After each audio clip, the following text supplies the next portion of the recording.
Good morning, ladies and gentlemen. Welcome to the Public Service Commission of South Carolina.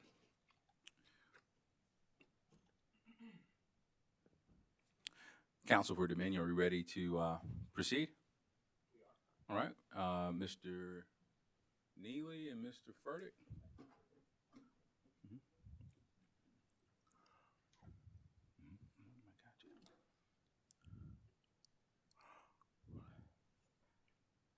Ms. Mixon, are you ready to proceed? Yes, Mr. Chairman. All right, we're going to take roll and we'll get started.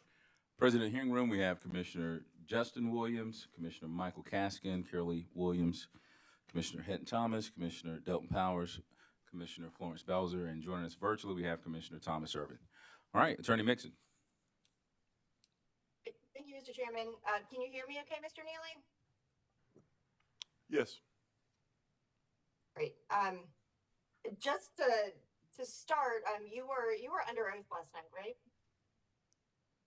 I'm sorry. Ask that question again. You remained under oath yesterday evening. Is that right? That's right. So you didn't talk with your attorneys about anything regarding your testimony. Is that correct? That's correct. Great. Do you recall that yesterday, before we left, we were talking about the company's valuation of avoided capacity over the current period in its net energy metering value stack. Right. And we were talking about the company's combustion turbine replacement plan. In your testimony, you argue that combustion turbine, those CT replacements don't create a capacity need because they're not intended to provide additional capacity, right? That's definitely one of the reasons that they don't create a capacity need. Right. The CT plan would retire 362 megawatts of capacity and replace it with 405 megawatts, right? That's the plan. Okay.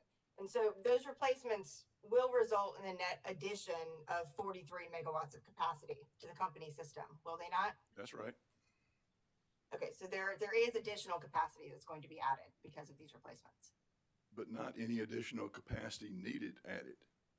The avoided capacity calculation is based on needed capacity. And so if there's not any needed capacity, there's no additional avoided capacity cost.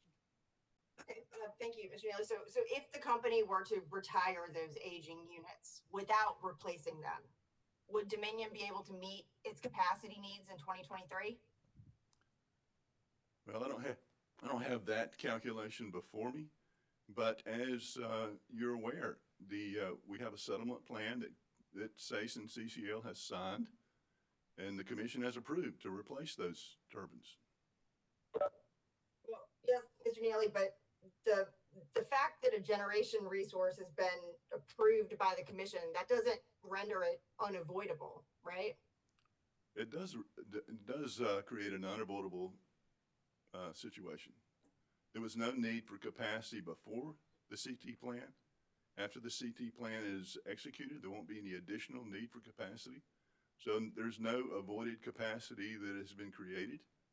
And so it's not proper to include those, the results of that CT plan in the avoided capacity calculation.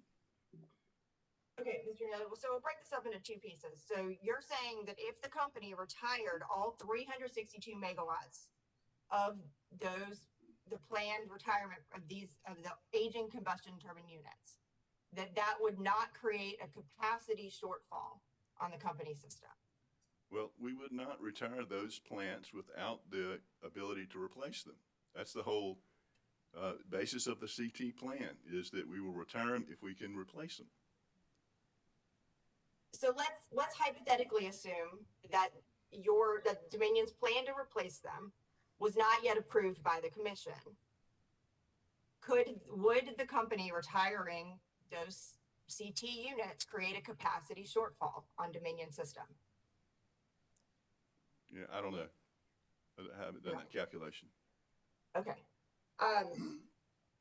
And again, going to your point about commission approval of that plan, the company received approval before it began construction on the units of BC Summer, did it not? Of course, we wouldn't have started construction without approval. But obviously those units never went into service, right? They did never go into the service. That is correct. Okay, and the company has not had to build any comparable generation resources to meet that shortfall, right? We have not. So you would agree that the fact that the commission has approved a resource does not necessarily mean that it could not be avoided, or that capacity could not be avoided. There was no capacity need before the CT plan. After the CT plan is executed, there won't be an additional capacity needed. So it's not appropriate to add any avoided capacity megawatts for the CT plan. I'm not sure what you're trying to get us to agree to, but there's no avoided capacity need either before or after the CT plan. Mr. Chairman, could I ask the Vice Chair Belzer. Could I ask the witness to speak into the microphone a little more directly? I'm having some trouble with some of his words. Okay. Sorry, can you hear me better now? Yes, thank you.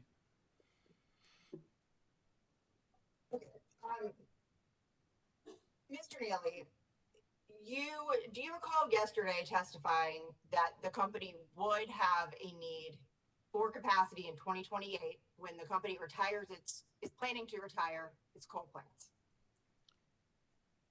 Yes, if we're able to retire those coal plants, we will have a capacity need, and that is the capacity need that's used in the calculation of my avoided capacity costs, and that's appropriate. Okay, and the company is retiring these CT units, correct? If we have the ability to replace them. Okay. So as with the company's planned coal retirement, isn't it true that replacement of these aging combustion turbine units is necessary to prevent the company's system capacity from dropping below what it needs to provide reliable service? That sounds accurate. I don't have that in my testimony. Okay. Mr. Neely, I'm going to share my screen here. And this is page 20 of the company's 2021 IRP update. Are you able to see this, Mr. Neely? Yes. You are. Okay. Do you see the portion that is highlighted in yellow? Yes. Could you read that for me, please? These new units will remain strategically placed at sites in the Southern District, north of Charleston, Northern District near BC Summer, and Western District near the Savannah River site to provide black start capability, voltage support, and fully dispatchable generation capacity to those areas. Okay, thank you, Mr. Neal. So this acknowledges that part of the purpose of these units is to provide fully dispatchable generation capacity to the areas listed, does it not? It does. Okay, so these these replacements are intended to serve a capacity need on the systems or on the company system. Yes, correct? Yes, they are. Okay, thank you. Actually, I'm going to share my screen one more time. Hold on one moment. I brought that down a little too soon. Sorry. Do you see the portion highlighted in green? I do. Okay, could you read that for me, please? DESC is ready to immediately replace 10 of the 16 older units and one associated natural gas-fired conventional steam boiler and generating set with 5 new high efficiency, fast start, air derivative CT units. Okay, thank you, Mr. Neely. Now that does say that Dominion is ready to immediately replace those units, correct? Oh, that's what it says, yes. And Mr.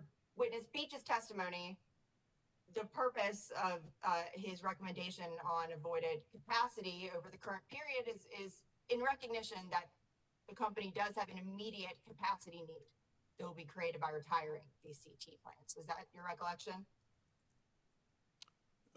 We would not retire those units unless we could replace the units with like units.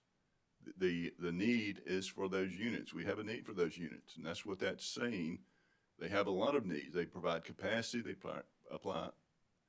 provide black start capability. They provide a lot of capability that we need, and so we will not retire those units without replacing them. Okay, thank you, Shanelle. So every type of generation resource has different capabilities and functions. Is that correct? That's correct.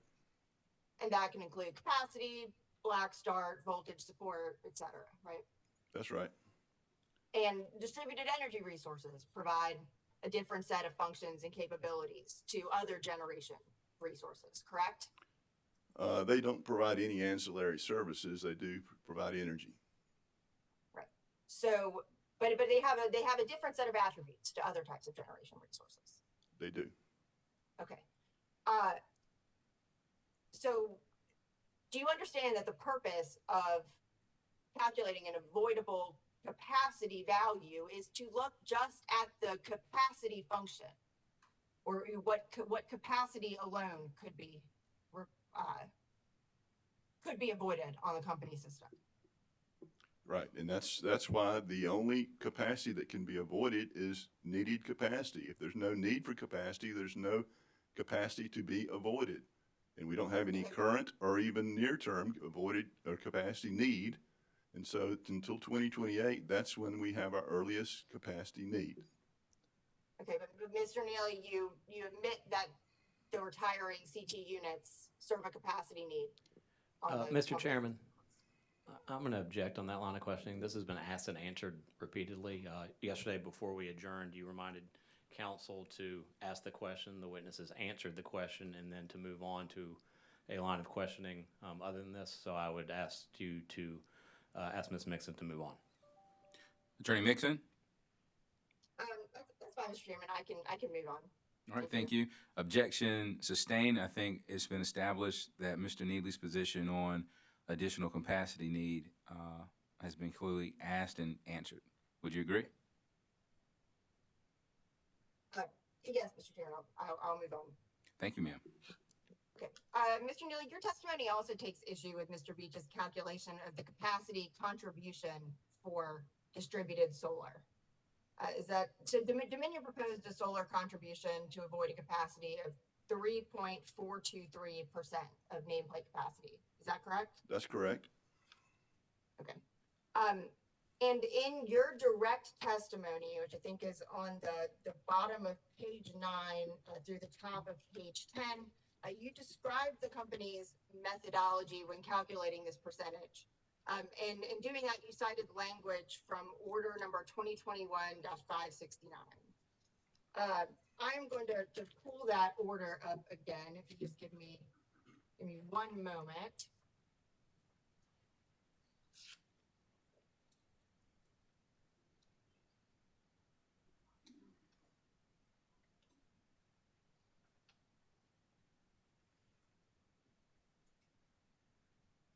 Okay.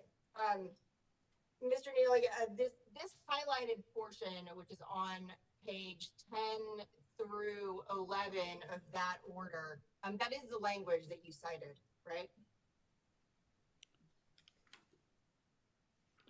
Well, I don't see that I've cited a particular page or line number, but I will take your word for it. Well, so in your direct testimony, you say on lines, so starting on line 20 of page 9, per Commission Order 2021-569, it is reasonable to establish reasonable to estimate the hourly usage profile of a customer generator, et cetera, correct? Yes. Okay, and do you see that language here? Yeah, it's very difficult for me to see from here. Okay, well, so here it says where this is not currently possible, it's reasonable to estimate the hourly usage profile of a customer generator using historic usage profiles. That's the same language, correct? Yes. Okay. I'm going to scroll up a little bit more in this order. And staying on page 10, do you see where that portion of language is under a section of the commission's order addressing the cost of service analysis. Do you see that? Yes. Okay.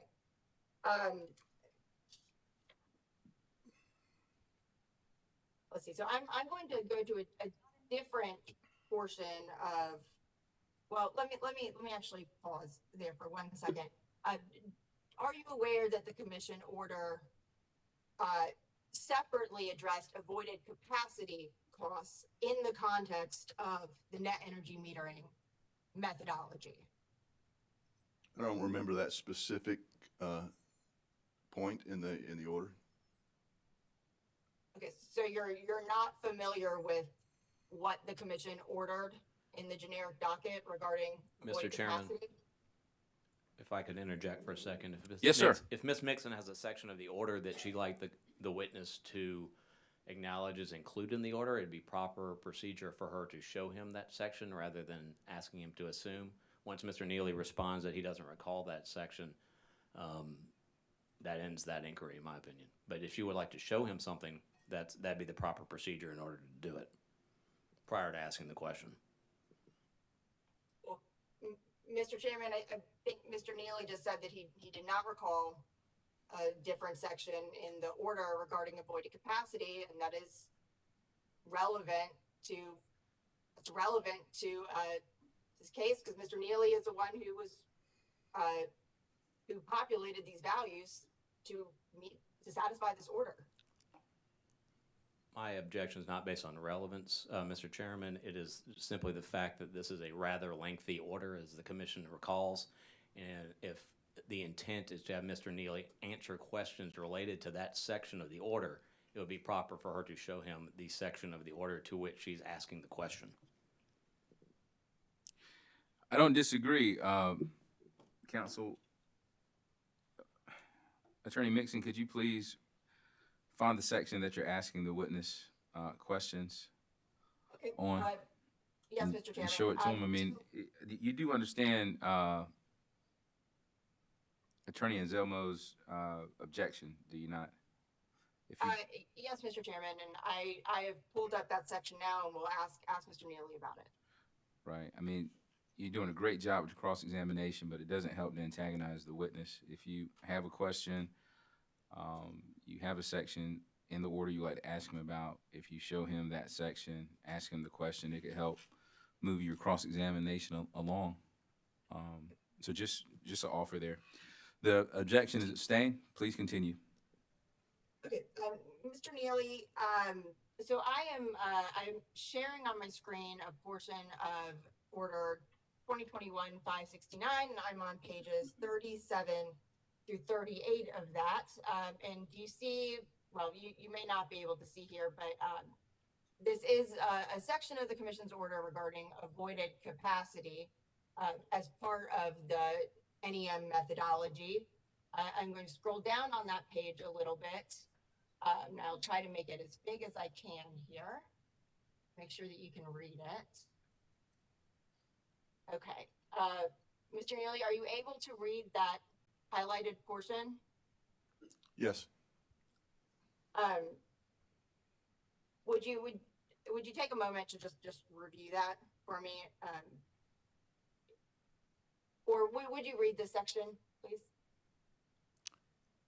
Specifically, witness Beach estimated solar capacity's contribution by reviewing desk hourly loads from 2014 to 2019 and developed a peak capacity allocation factor for each hour of the year based on the extent to which the hourly load exceeded 90% of the annual peak hours load. Witness Beach then applied a solar profile to this PCAF distribution and determined that the solar PV capacity contribution was 34%, rather than the 11% solar capacity contribution adopted in Order 2019-847. Thank you, Mr. Neely. So I'm going to continue to the top of page 38 of that order, and this is the commission conclusions on that section. could you please read, this section for me as well? The commission modifies the existing valuation methodology to require that capacity costs be based on a 20-year forecast conducted in a similar fashion as the forecast used in the IRP process.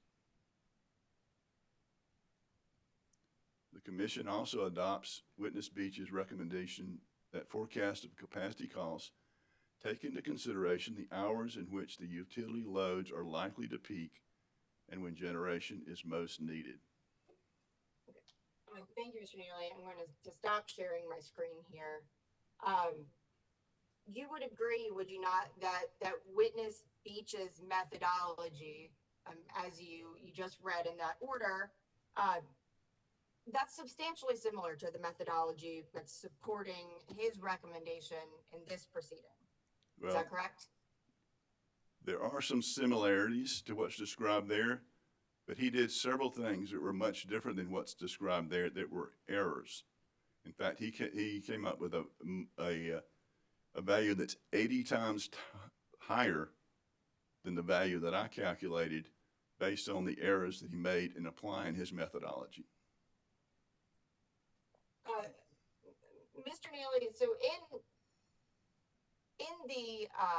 do you recall that Witness Beach in the generic order that his recommendation was to use a 34% solar PV capacity contribution? I read that, yes. Okay. And in this docket, he's recommending a solar capacity contribution of 26.5%. Is that correct? Yes, but you should also recognize that in the current configuration, he calculated a capacity contribution of 7.9% for the current system. The 26% was based on calculating the capacity contribution of the first megawatt of solar on the system, which happened a dozen years ago. And so if he was going to apply his methodology consistently, he should use his 7.9% capacity factor contribution for distributed energy resources. So that's one of the main errors that he made. He made other errors as well. Well, Mr. Neely, I think the main issue or the main difference between what Mr. Beach did and here, I guess, do you recall that Witness Beach used more historical load data in his recommendation this year? He used 2009 through 21 historical data, and he used 22 through 25 future data. Thank you, Mr. Neely. You would agree, would you not, that distributed solar contributes more to Dominion's capacity on a very hot summer day compared with a spring day? I believe that the contribution to capacity of the Dominion's distributed energy resources is 3.42% for the year. Okay, Mr. Neely, could you please answer my question? Do you would agree that solar contributes more to Dominion's capacity on a hot summer day compared with a spring day? It does, yes.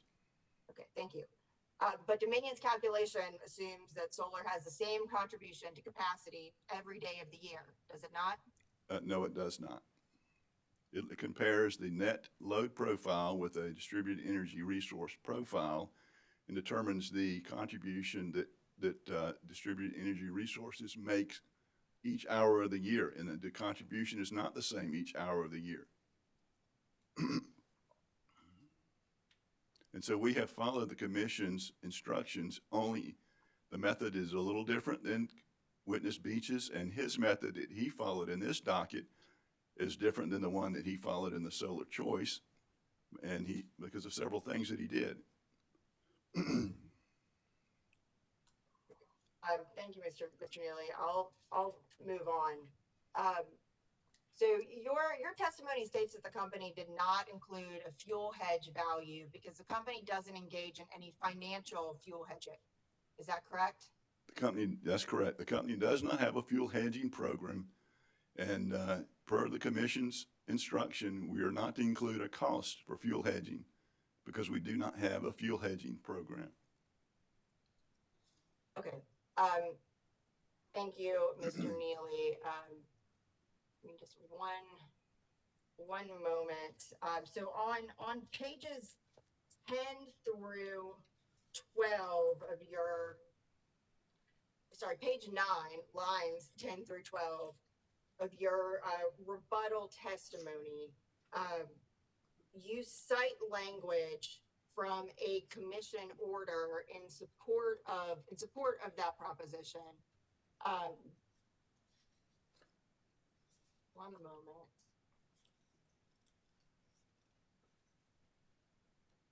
Trying to gather my notes here.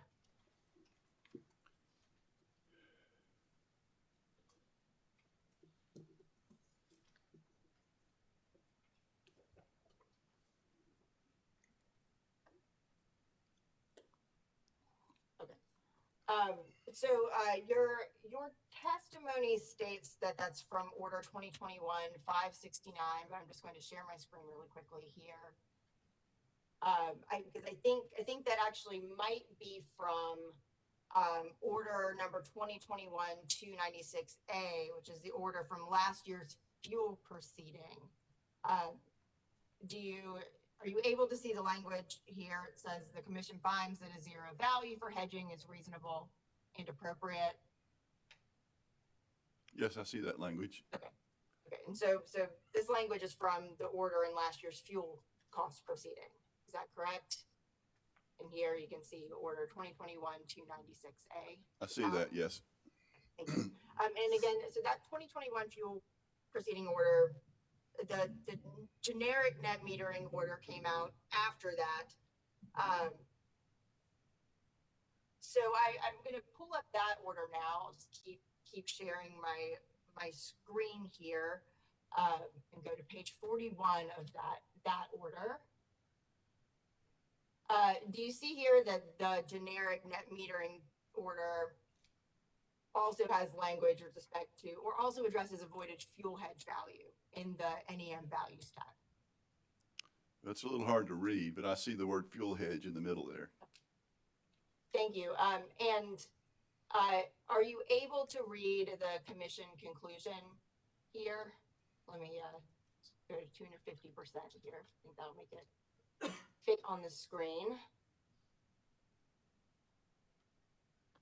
And so this says the commission concludes that if the electrical utility engaged in financial hedging activities, then they shall keep sufficient data to determine the prudency of those costs. I see that. Yes. Is the utility relying on that language from Order 2021-569 to reach the conclusion that a non-zero value is only required if the utility has a financial fuel hedging program?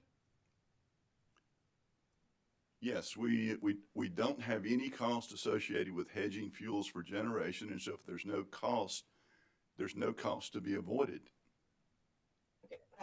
Thank you, Mr. Neely. Ms. Jackson, did you hear her testimony yesterday, Mr. Neely? I heard her testimony, yes. Okay, and so on the stand yesterday, she testified that the company does engage in physical fuel hedging. Do you recall that? I recall that.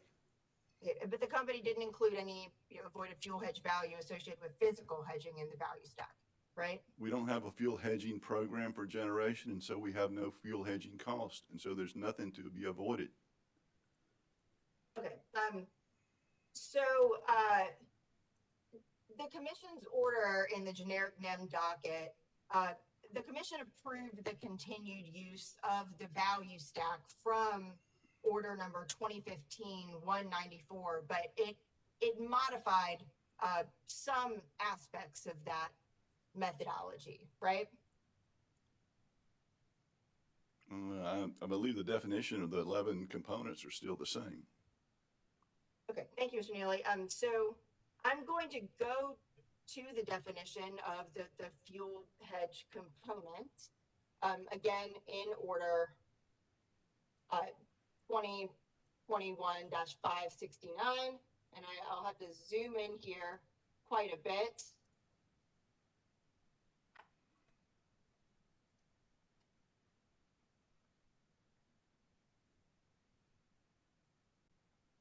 Okay, Are you able to read that, Mr. Neely? I am. Okay. So this is the definition of fuel hedge. Could you please read the component methodology description of fuel hedge provided in this order? Sure. The component includes the increases and decreases in administrative cost of any utility's current fuel hedging program as a result of net energy metering adoption and the cost or benefit associated with serving a portion of its load and a resource that has less volatility due to fuel cost than certain fossil fuels. This value does not include commodity gains or losses and may currently be zero. Okay, so you see where it says the cost or benefit associated with observing a portion of its load with a resource that has less volatility due to fuel costs than certain fossil fuels. Well, it also says that these are administrative costs that the utility would incur for a fuel hedging program, and the company does not have a fuel hedging program, and they do not have any administrative cost for administering a fuel hedging program. And so the value of fuel hedging is appropriately set to zero. Mr. Neely, but you do see where it says increases, decreases in the administrative costs of the utilities fuel hedging program and the cost or benefit associated with serving a portion of its load. Yes. Okay, thank you. So I'm going to stop sharing my screen here. Mr. Neely, did you hear Ms. Jackson's testimony yesterday about the volatility of gas prices? Yes, and if you remember, she also said we don't have a fuel hedging program, and we don't have one because it would increase the cost of our fuel. Yeah, I understand, Mr. Neely, but I mean, you would agree that fuel costs have a lot of volatility, would you not? They do have a lot of volatility, that's right. And Ms. Jackson, she cited a lot of kind of uncertainties about the company's ability to access sufficient gas supplies in the future and the prices of those fuels. Do you recall that? Yes. And so there are a lot of risks and uncertainties that are largely out of the company's control or the commission's control that affect those, that affect the company's supply, like access to gas supplies or the price of those fuels. Isn't that correct? Gas is volatile, yes. Okay. And the company has a duty to minimize customers' exposure to those risks, right?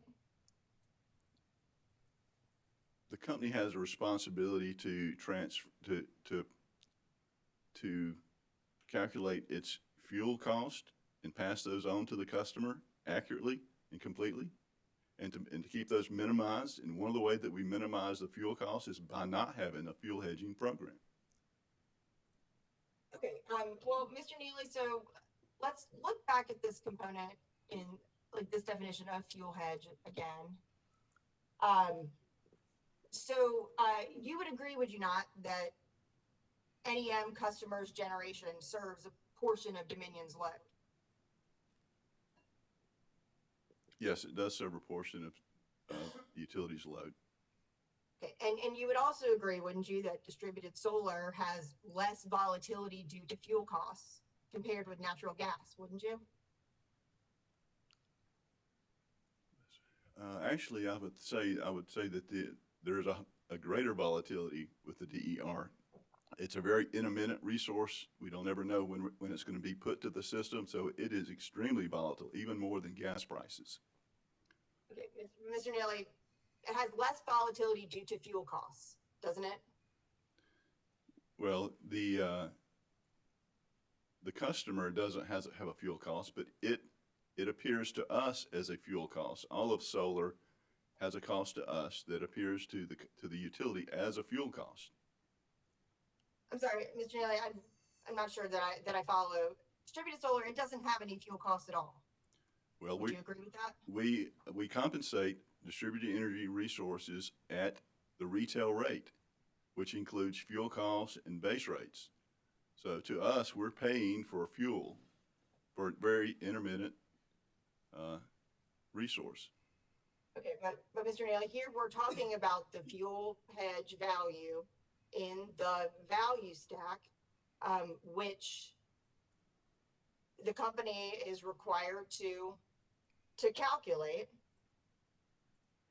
Does Dominion pay directly for actual fuel costs associated with distributed resources? Not regulatory, I'm not talking about costs passed on through the fuel rider. It does not pay for fuel for distributed resources because solar does not use fuel. Is that correct? I would say that the customer doesn't pay for fuel, but it becomes a fuel cost for us when we compensate the distributed energy resource for its generation that it puts to the system. There again, the company does not have a fuel hedging program, and so our fuel hedging costs are zero, and that's exactly what we've included in the 11 component table. A fuel hedging value of zero. When we have a fuel hedging program, maybe we'll have one day, then we will update that value to represent the cost of the fuel hedging program. Okay, but Mr. Neely, so here we are, the issue that we're discussing now, that affects the amount that the company does recover for these through the fuel rider, does it not? I'm sorry, I'm not following what your question is. Well, so a moment ago you noted that it was a fuel cost to the company because they were costs that the company had to pay to net metering customers and then recover through this fuel rider. Is that correct? Yes. Okay, and that's what we're discussing here is how much the company is collecting through that portion of the fuel rider, right? I didn't think that's what we were discussing. Okay. I thought we were talking about fuel hedging. Okay. So the company didn't attempt to quantify the costs or benefits of serving a portion of its load from these resources that are less volatile, that have less volatility due to fuel costs. Is that correct? Mr. Chairman, I'm going to object. Asked and answered. She has asked several questions Ms. Mixon has related to this section. Mr. Neely has repeatedly stated that DER resources have fuel costs to the company, and she's asking the same question again here. Mr. Chairman, I'm asking a different question here. I'm asking whether the company attempted to quantify the costs or benefits of serving a portion of its load that has less volatility due to fuel costs than certain fossil fuels. Yes, we actually have quantified that. That's quantified it in the avoided energy cost, because the system dispatches all the resources. Any benefit that the DER customers provide to the system will be captured in the avoided energy cost. If it displaces gas, if it displaces coal, if gas displaces the solar, however those different fuels interact with one another will be captured in the avoided energy cost. I withdraw my objection, by the way, Mr. Chairman. That's fine. I was going to rule on it, but your witness seems to be able to handle himself. All right. Next question, Ms. Mixon. Thank you. Okay. So do you recall that the company bears the burden of showing why a zero value is justified in the NEM value stack and why it's not practical or feasible to provide the analysis required? Well, it's impossible to quantify the value of our fuel hedging program since we do not have a fuel hedging program. Okay, so let's say the company chooses to never implement a fuel hedging program. Under your interpretation, there would never be a fuel hedge value in the value stack, right? That's right. Okay, and if that component of the fuel hedge value, along with others, continues to be zero, the effect of that is higher amounts that the company is able to collect from customers through the fuel rider. Isn't that correct? That is not correct. We collect all of our costs for DER resources through either avoided costs or the incentive. So it doesn't change the costs that we collect from our other customers, because our customers provide all of the costs to support these distributed energy resources. All of the costs are collected from the customers. Okay, so Mr. Neely, so if that's the case, then what is the purpose of quantifying or trying to determine any of the values in the value stack if you say that those costs are passed on to customers no matter what? The commission has ordered us to calculate the value of solar, the value of net energy metering, distributed energy resources, and then to collect a portion of those costs as avoided costs and a portion of those costs as an incentive. So that's the reason we create the value stack and use those values, and that's how we use those values. Okay, so Mr. Neely, your position is that it does not matter what the value of solar that the company establishes it through calculating each component of the value stack. That does not affect the costs that the company collects through the fuel rider in any way. It doesn't affect what we credit the customer, and it doesn't affect the total cost that we recover from in the fuel case. Okay, so, okay. All right, Mr. Neely, we're going to move on to avoided energy. And I'm going to stop sharing my screen here. On page 2 of your rebuttal testimony, you state that Witness Beach does not challenge the company's current 17-year or 20-year levelized value for avoided energy costs. Is that right? That's right. Okay. And that was based on the commission's directive from order 2020. Sorry, Mr. Beach did recommend that avoided energy costs should be differentiated on a seasonal and temporal basis, right? That's right. Okay. And do you recall that? That was based on the commission's directive from order number 2021-569 that the commission modified the requirement for calculating avoided energy to include calculation of the seasonal and temporal, e.g. on-peak period value, variations in avoided energy cost? Yes.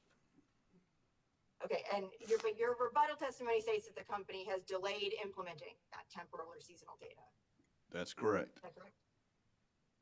Okay, so, and I understand that's because the company is working currently on a transmission and distribution narrative and marginal line loss plan that will be completed at the end of 2022. Is that right?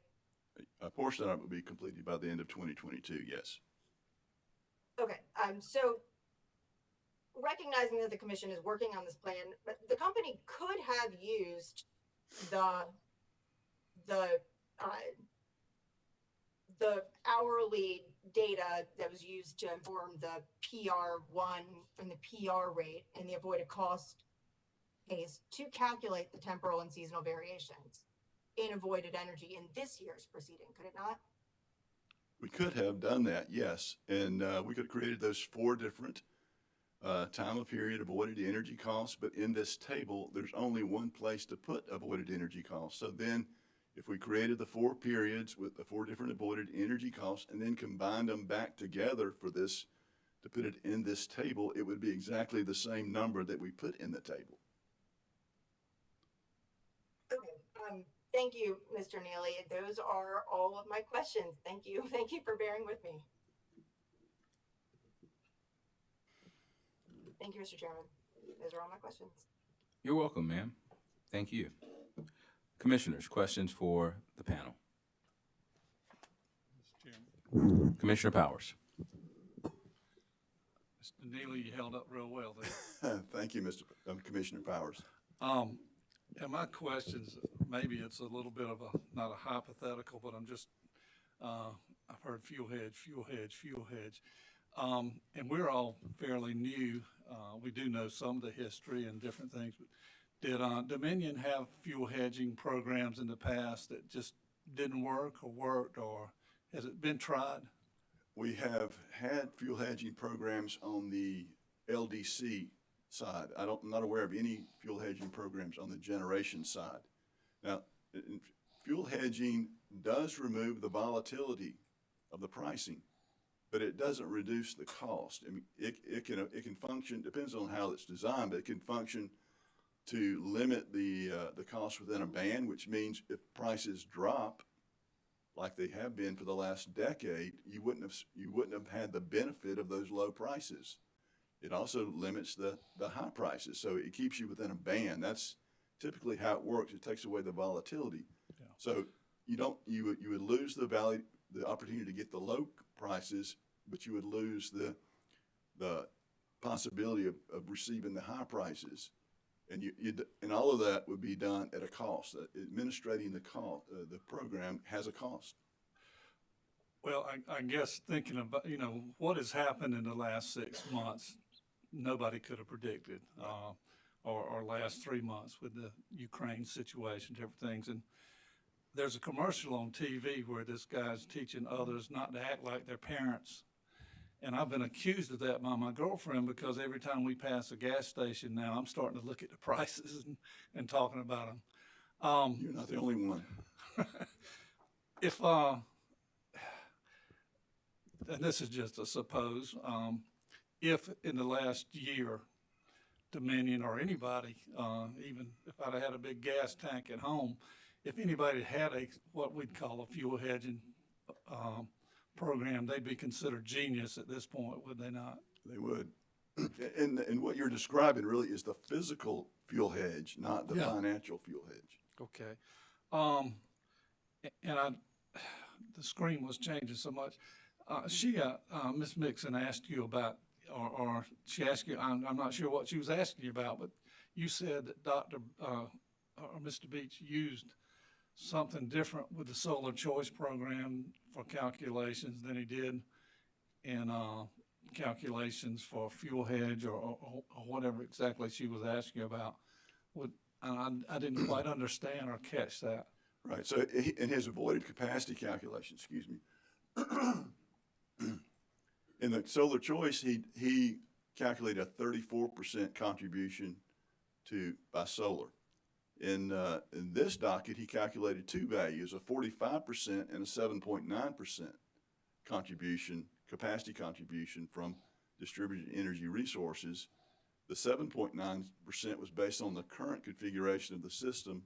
The 45% was based on the system before, when the first megawatt of resources was added, which happened 2009 or what? Long time ago. So, and then he averaged those two values to come up with a 26% contribution.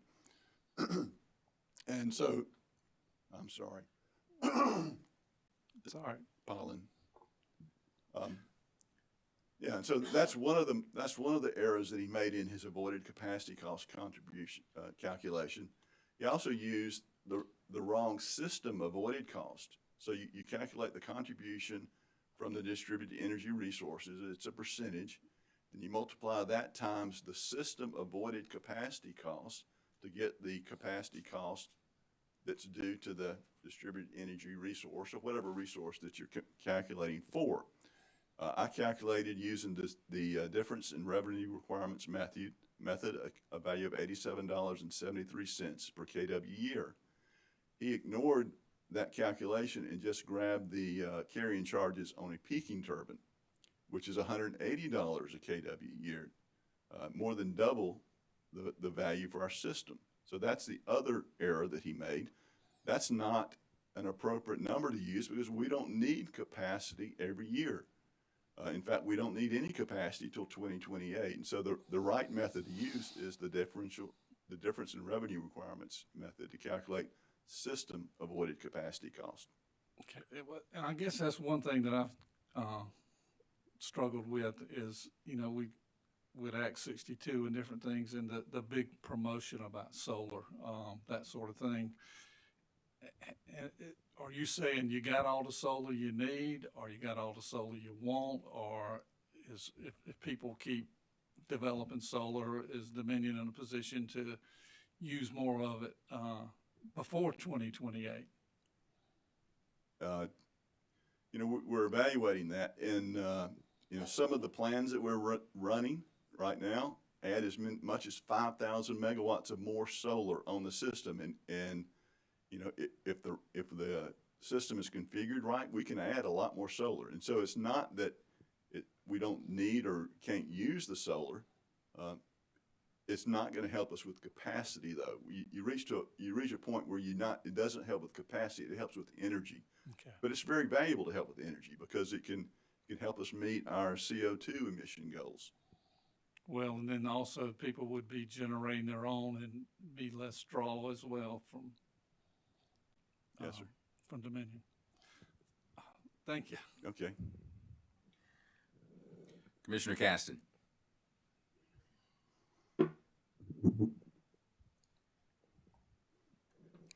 Pollen's bothering me too. Something about Columbia I found. Clemson, it doesn't seem to bother me as much. Nothing excuse me. Nothing bothers me when I'm in Clemson. Good answer.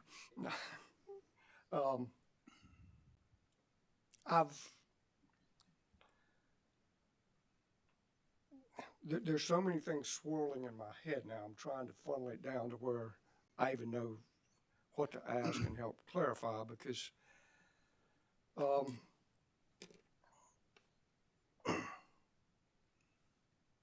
I was thinking about the hedging sometime, you know, looking at the testimonies, the different opinions, hearing what Ms. Jackson had to say and the questions that have been asked.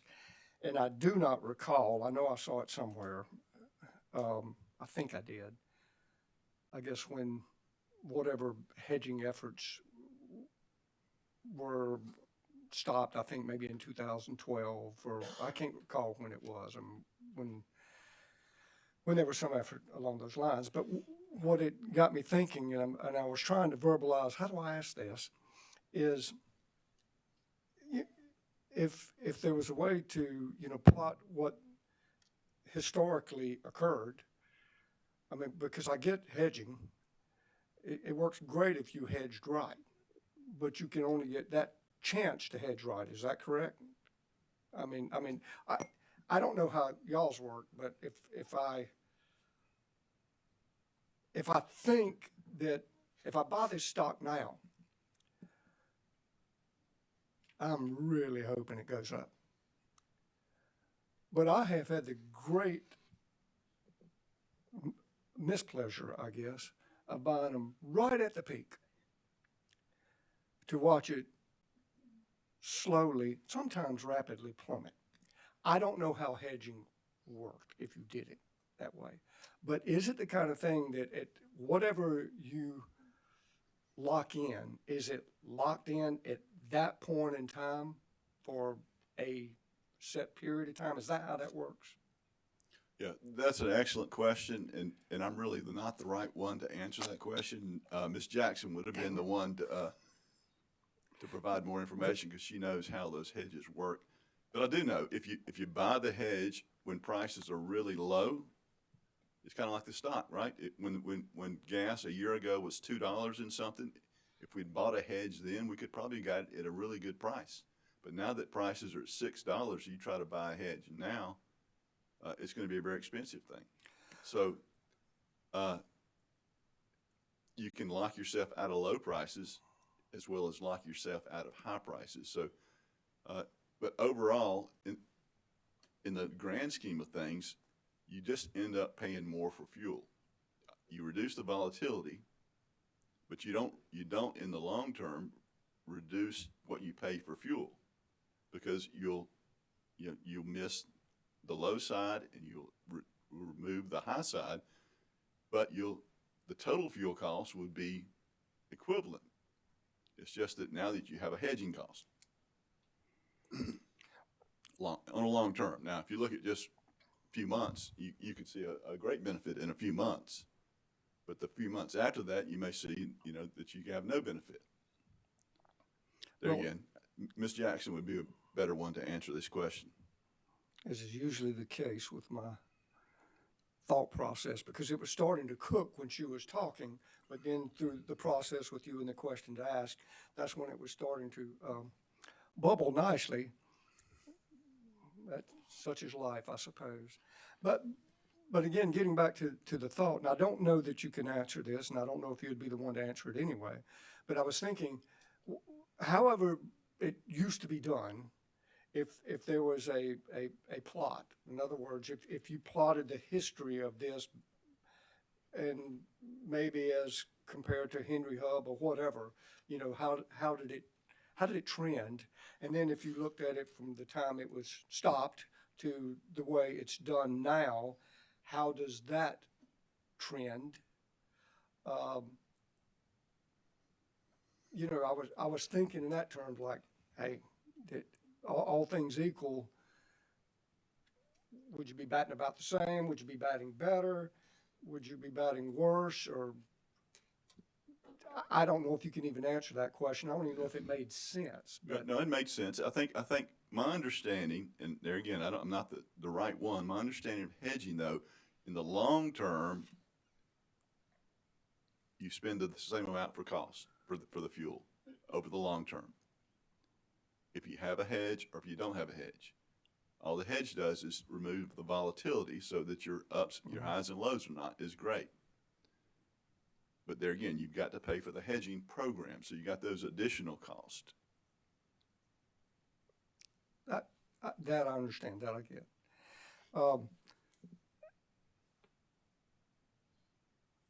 I've heard it, I think, in some of the testimony and read it some, talking about, I guess, fuel hedges or the hedges, diversified fuel portfolio hedges against the risk of increasing fuel prices. And I think you've addressed that in some shape or form. But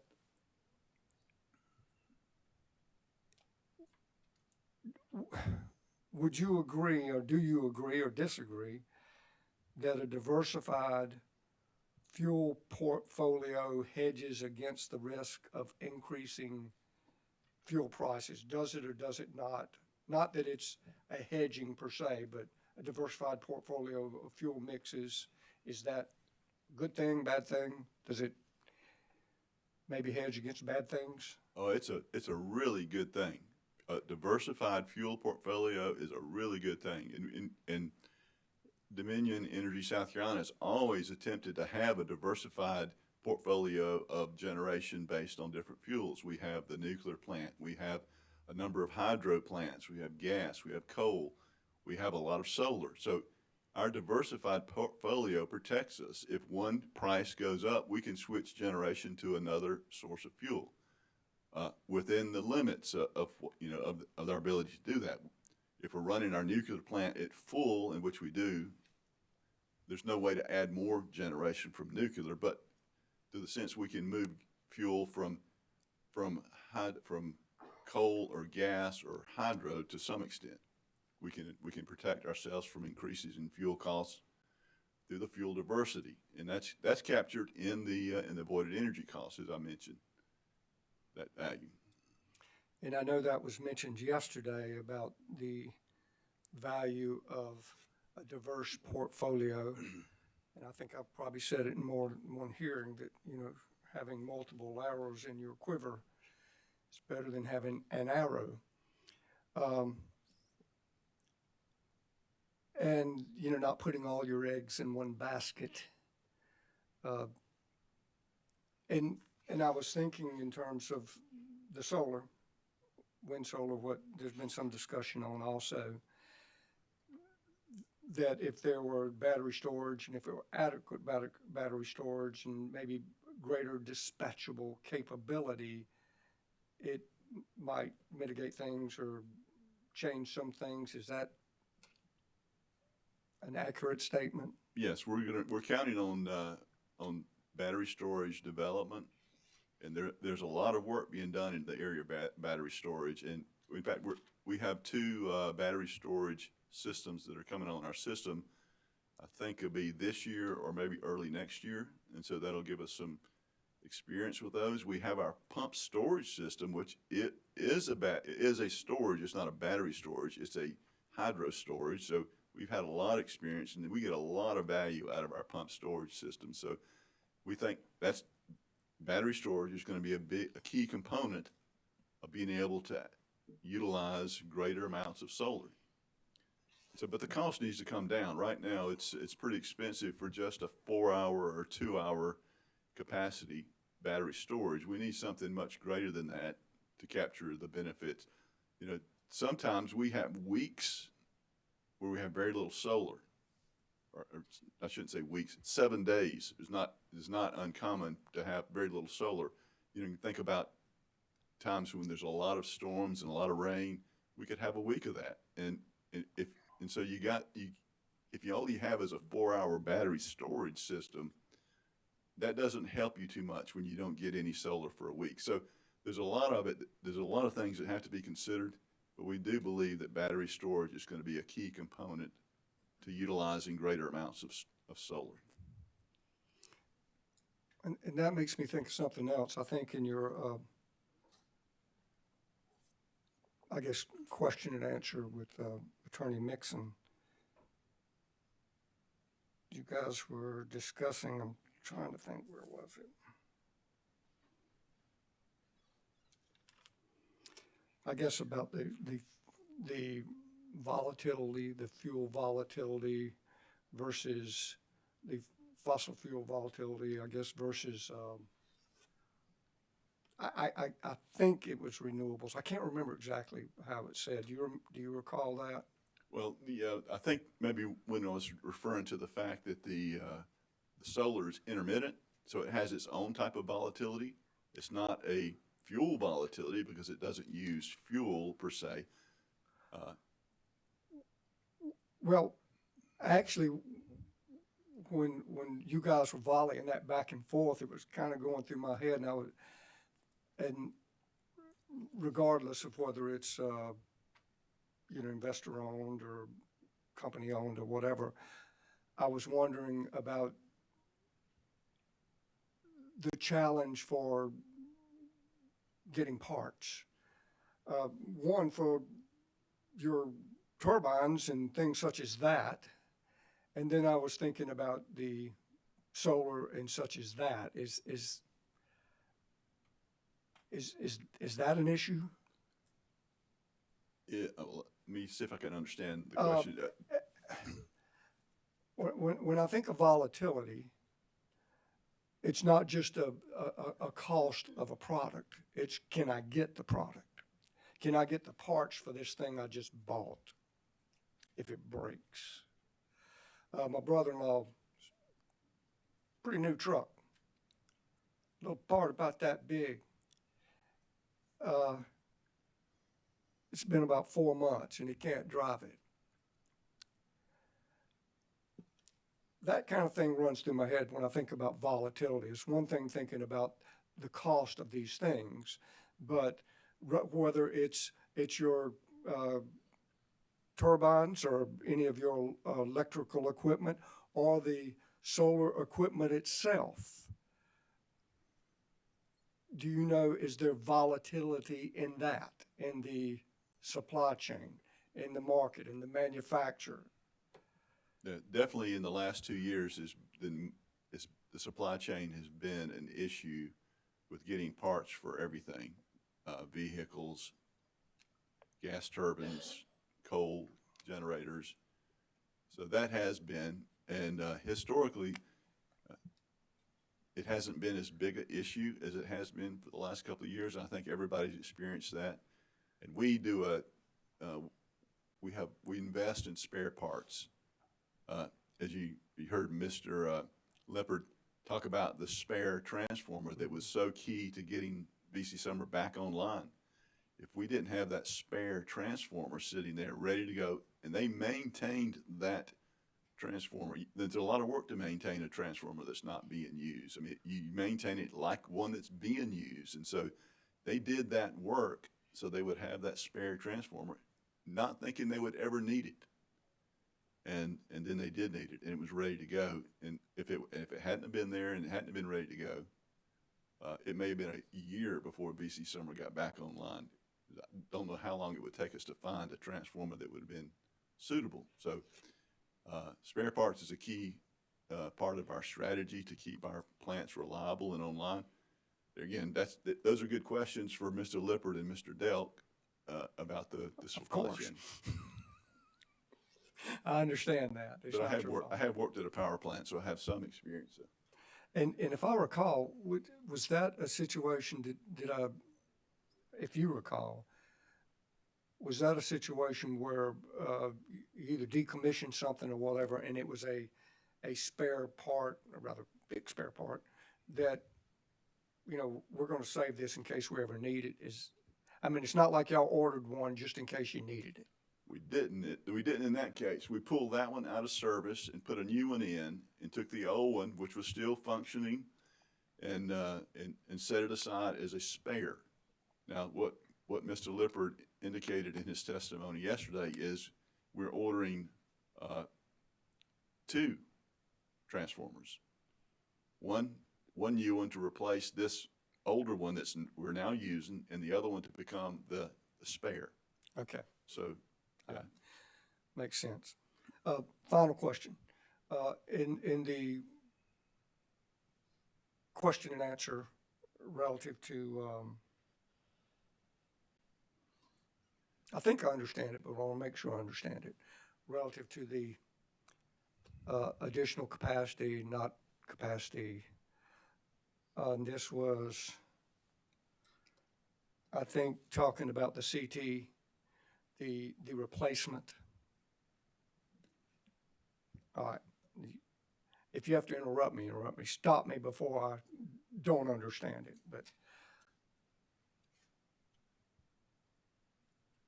what I'm understanding, or thought I understood, was you have a facility, there are some things, turbines, or whatever they are. You're simply replacing them with newer, more efficient units, correct? That's correct. And by virtue of them being newer and more efficient, they simply produce, they have greater generation capacity? In some cases, we're getting more more capacity out of the new units. And so, because you can't go out and say, well, I want a 39 megawatt turbine, because maybe they don't make them except in 26 and 54. So some of that is at play. So we're buying the efficient gas turbines to replace the existing ones, but they're not exactly the same capacity as the previous ones. And so we are getting some gain in capacity, small. And it's not because we have a need for capacity at that time. In the 22 to 25 years, 2022 to 2025, we don't have any need for capacity, but we're going to get a little bit just because of the process of replacing these old, aging gas turbines with new, more efficient gas turbines. So, Dominion, you're saying you didn't buy them for the additional capacity because you needed additional capacity. You bought them because you need to replace the old ones that you didn't trust, and they simply came producing more. Yes. I got that. No more questions. Thank you. Okay. Thank you, Commissioner. Commissioner Thomas. Thank you. Thank you all for being here again today. So I guess the questions that you've been answering this morning and yesterday, basically, they come down to disagreements primarily between you and Witness Beach in terms of how all of these numbers are calculated, and relates to a number of different things, from avoided capacity to avoided energy and others as well. So what I'm trying to do is to get my head around, so what is the bottom line impact of those disagreements? And so I guess my question is, if instead of the way you have calculated these numbers, you were to switch and go with the calculations the way Witness Beach recommends, what impact would that have on just regular customers' bills? Well, the the regular customer's bills would go up if we use his method, because for his 20 years, long-term, 20-year distributed energy resource number that he calculated, it's higher than our retail rate, which is very baffling how avoided cost could be higher than our retail rate, but that's what he calculates. And so currently we credit these distributed energy resources at their retail rate. If we adopted his methodology, we'd be crediting them at higher than their retail rate. And so all of the rest of our customers would have to make up that difference between the retail rate and this new rate that Beach calculated. Okay. So the regular customers would see an increase, and the customers that have solar panels, for example, would see more money coming in their pockets, or Higher credit, yeah. yeah, lower bills. Yeah, we don't actually send them money, we just credit them towards their bill, so. Okay. And so how about the company? Does it just would be a flow through? The company doesn't see any benefit, correct? Right, the fuel cost is a flow through. We don't make any money off the fuel. It is a pass through. Okay. So in the end, basically, by going with his calculations, a small group of customers would benefit, and the plain old regular customers would see their bills increase. Right. Only about 2% of our customers are distributed energy resource or have rooftop solar is probably an easy way to describe it. Right. And so we're looking here at all of this in the context of this fuel proceeding, which flows these costs through the fuel proceeding. And that's the way the law works in South Carolina. And so basically the company doesn't benefit. Customer bills would go up even higher. We're talking about potentially here in this case, one of the highest increases that we've seen in a long time due to the fuel cost. And this would just make that number even bigger. Yes. More weight to put on the regular customers. Yes. And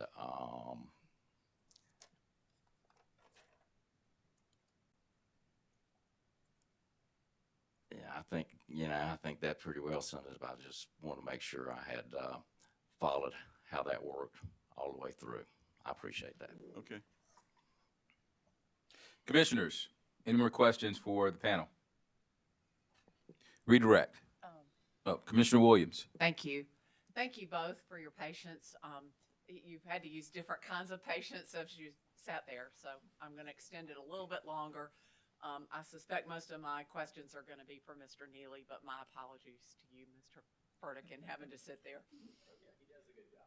I think he would Absolutely. I think Mark would like to have a question if you could find one. Well, I'm going to ask you both, and whichever one of you wants to answer. I'm going to start with a bigger picture question, because talking about need for capacity just makes me innately want to ask. I understand the discussion about how we're going to meet and replace, but I also think about our state and its growth and your service area. Is that at all relevant? I know it would be in the IRP, but is it, if it is at all relevant, could you speak to that within this proceeding? Yes, and so it is relevant when we calculate the 20-year avoided energy costs and the 20-year avoided capacity costs, because the 20-year avoided the 20-year capacity needs on the system identify whether we're short or long on capacity. And so if we're in need of capacity, then distributed energy resources can avoid some of that capacity, and that's how we calculate our avoided capacity number, is by looking at when we need capacity on the system and calculating the system avoided capacity value, and then allowing the distributed energy resources to help meet some of that need. So there is need. There's no need until we retire these coal plants in 2028. But then there's continuing to be need after that. So we have future need. We don't have any need at the moment. And so that's why we use a value of 0 for avoided capacity in the current period. We're in good shape. We have enough capacity to meet our 21% winter reserve margin and our 15% summer reserve margin. But as we go out into the future, that we have capacity needs. So from a growth of South Carolina perspective within your realm, you've got the capacity, the immediate needs through until you're retiring any systems. You've got the need, you've got it covered. Yes, ma'am. Okay. I'm going to take us back to a couple of questions related to fuel hedging. I gather that there are at least 2 different kinds of fuel hedging. There's financial, which I don't think is the conversation right now. There's physical, which Ms. Jackson talked about. Are there other kinds of fuel hedging? Not that I'm aware of. Okay. Is fuel hedging relevant in the from an electrical generation perspective? Well,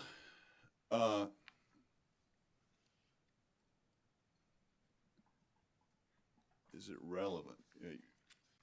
When prices get volatile, people think about fuel hedging, and is there some way we can keep this volatility down? So fuel prices affect the cost of our generation, and so it affects our customers. There's not a whole lot we can do to change the price of gas or the price of coal. We can be very prudent when we buy coal, when we buy gas. We can be very prudent about the ratio between contracted and spot market and those kind of things, and we try to do that. We try to get the best value for our customers. So I think we have to continue, regardless of what the markets do. We have to stay, and I think it causes us to be even more vigilant when the markets start acting like they are, when the world changes and it affects the prices of fuels that we have to buy. So Dominion Energy South Carolina has always been vigilant about keeping fuel prices low. We recognize that as our commitment to our customers and what the commission expects of us. So we will continue to do that regardless of whether the prices are high or low.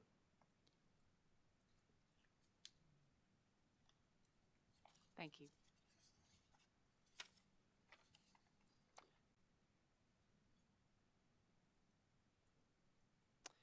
In looking at the total value of NIM, the proposed NIM values have fallen by about 1.65%.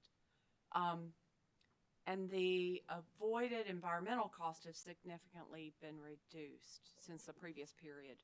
Can you talk more about those changes?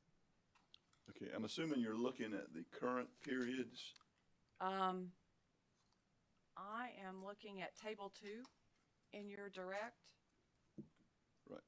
Okay, so table 2, the first column is the current period, 2022, and then the 20-year levelized numbers are in the second column, which include years 2022 through 2041. And that's a levelized NPV value. So is it the end?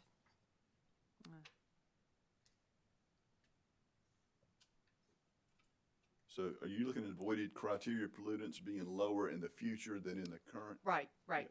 And so that will be a function of retiring those coal plants in 2028 because we don't have as much need for criteria pollutants in the future as we do right now. Okay. That makes sense. Thank you. No further questions. Redirect. I do, Mr. Chairman. Mr. Neely, could you pull your rebuttal testimony, page 9, please?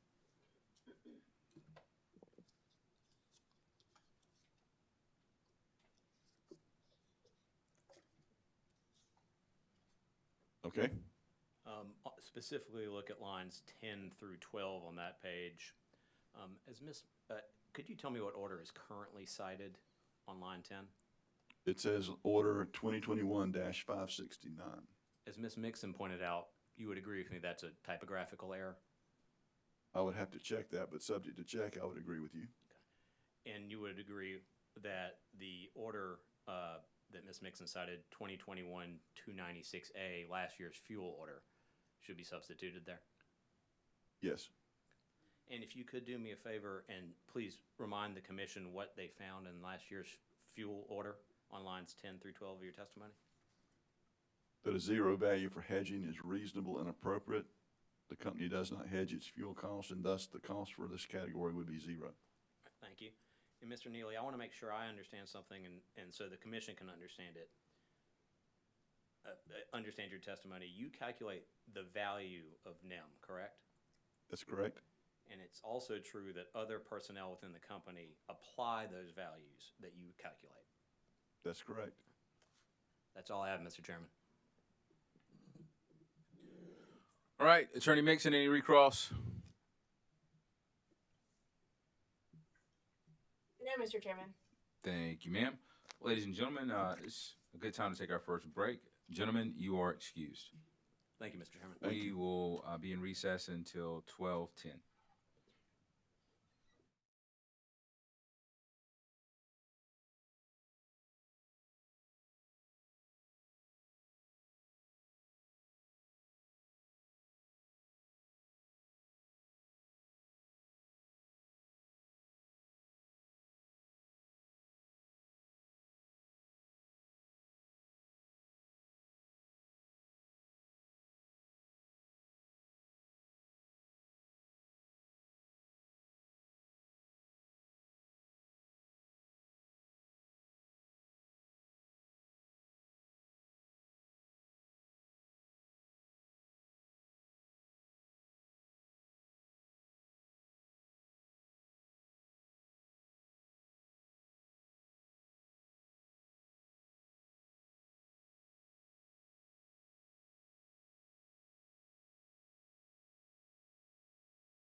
Good afternoon, ladies and gentlemen. Welcome back to the Public Service Commission of South Carolina. We're here in docket number 2022-2-E.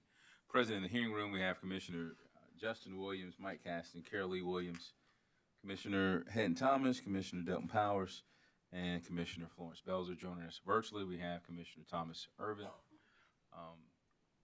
Sir, are you ready to call your next witness? Thank you, Mr. Chairman. The company calls Mr. Alan W. Rooks to the stand for swearing in.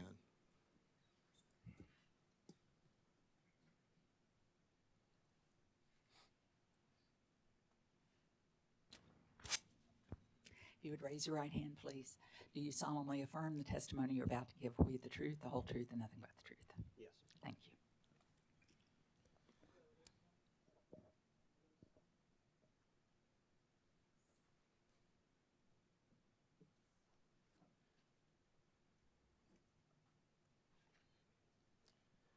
Mr. Rooks.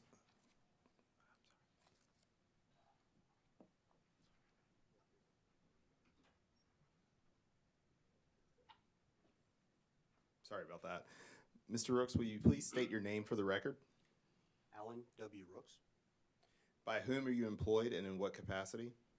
I'm employed by Dominion Energy Services Incorporated as Manager of Regulation for Dominion Energy South Carolina. Did you prepare or cause to be prepared under your direction 19 pages of corrected direct testimony that was pre-filed with the Commission on March 4th, 2022 in this proceeding? Yes. Do you have any changes or additions today to your corrected direct testimony? I do. Could you please share those changes or additions with the Commission at this time? Sure. So if we could turn to page 16 in the testimony on line 13, $133.33 should read $133.32.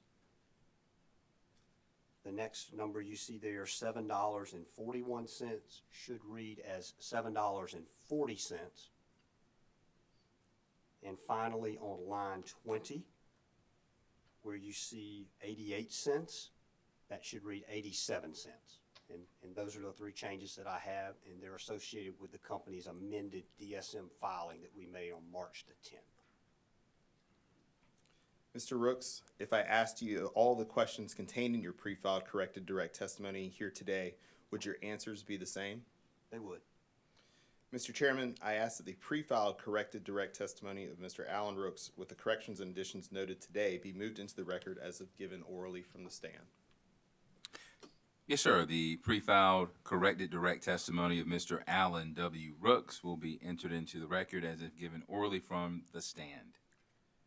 Mr. Rooks, did you also prepare or cause to be prepared 15 exhibits labeled AWR 1 through 7, corrected exhibits 8 through 9, and AWR 10 through 15? Yes. Do you have any corrections to those exhibits at this time? No, I do not. Mr. Chairman, at this time, I move that the exhibits labeled AWR 1 through 7, corrected exhibits AWR 8 through 9, and exhibits AWR 10 through 15, as attached to Mr. Rooks' pre-filed corrected direct testimony, be entered into the record as the next hearing exhibits. Yes, sir.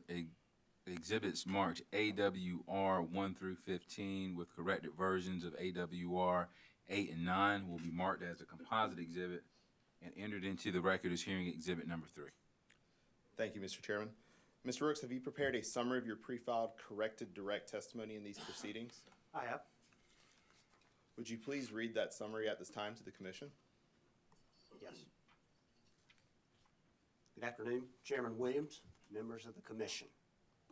The purpose of my testimony is to provide the company's currently approved electric fuel factors, actual and projected data on base fuel costs, variable environmental and avoided capacity costs, and distributed energy resource avoided and incremental costs and collection for the period January 1st, 2021 through April 30th, 2023.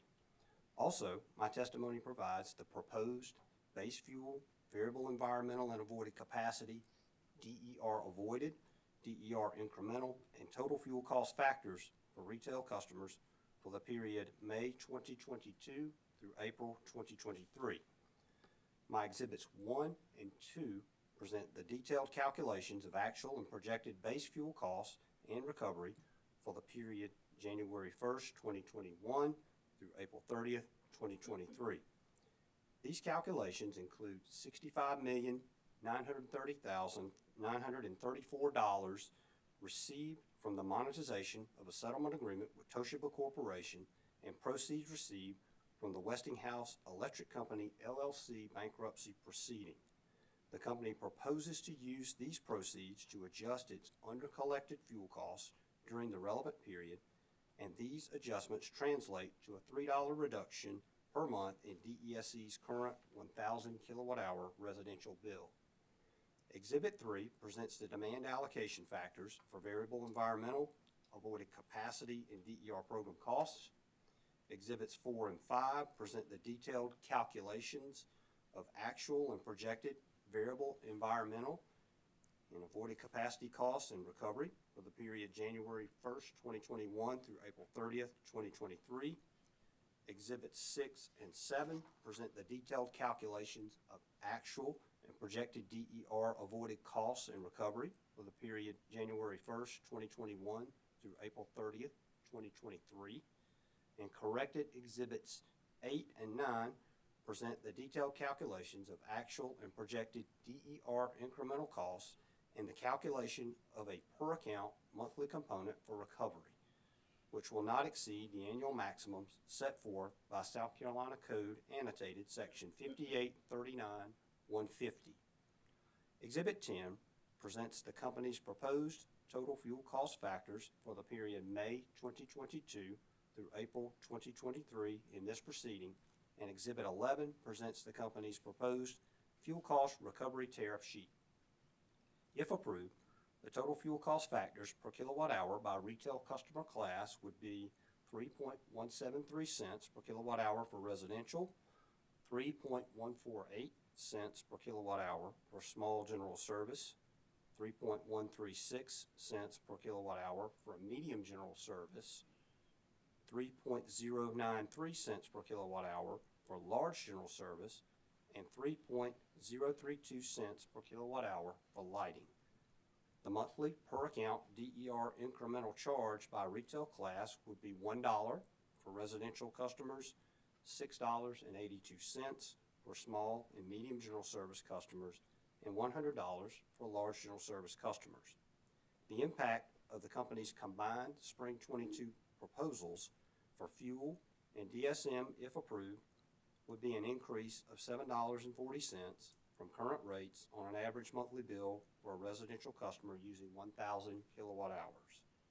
The company requests that these factors and charges be effective for all customer classes for bills rendered on and after the first billing cycle of May 2022 and continuing through the billing month of April 2023.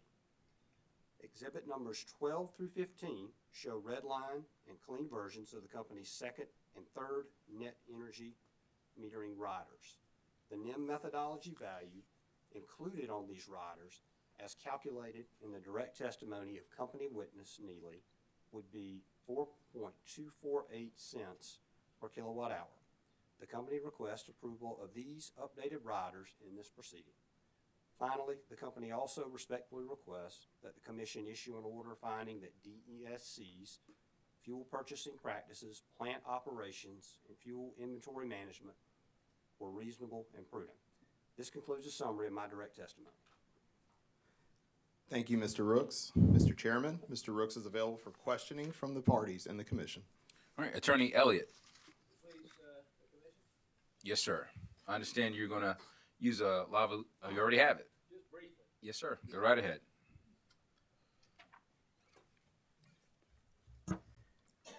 Mr. Rooks,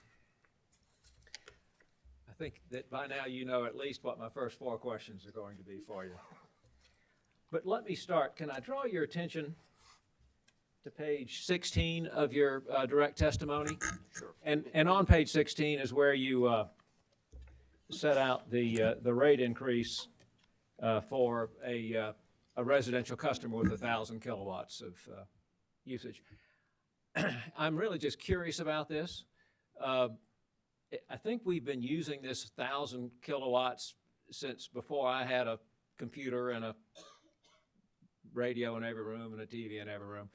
And so my question is 1,000 kilowatts usage, is that an average, the average usage, or is that simply a sort of traditional number that you use to determine the percentage rate increase? It's more of a traditional number, and it gets referred to as typical. And it's certainly easy when you have a bill amount to divide through by 1,000 and get a cents per kilowatt hour number. So I think that's just kind of why the industry has gravitated towards that through the years. And I accept that. If you used more than 1,000, would your percentage increase be different? Would it be higher or lower than 5.88%? Mr. Chairman, may I ask the witness to please pull the microphone a little closer and speak into the That's my fault, microphone? Mr. Rooks. I'm sorry. He's got to look at me and. You really need to write it right at your mouth. I don't even think the folks in the back can hear you. Better?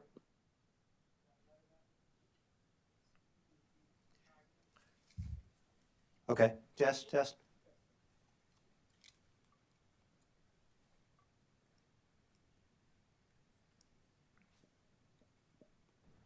Let me try this, and maybe you can look at me and talk in that and swallow that microphone at the same time. So I think my question was simply, if you used more than 1,000 kilowatts, would you still, as a residential customer, would you still see that 5.88%? It'd be slightly lower. It'd be lower? Okay. Mr. Chairman, I hate to address the witness, but Mr. Rooks, I really need for you to talk in that microphone, please. It is kind of awkward. Well, let me ask this: is there another lavalier? Maybe we can put on the witness this time. We just have one. Because I think the difficulty is. I was thinking the length of these were about the same here, so I don't know if one would be better or worse. I think we got one. Will this one work here? I think it does, but. Because I'll be honest with you, Mr. Rooks, you appear to be a little awkwardly positioned there trying to speak into that mic and review your notes. I don't want you to be too uncomfortable because I think we may be here for a little while.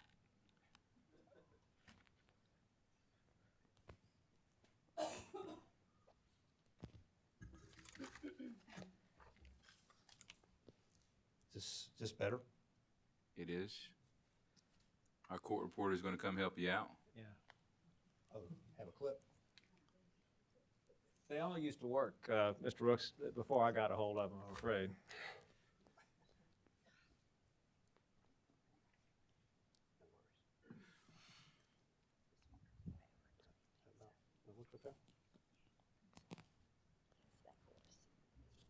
Any better?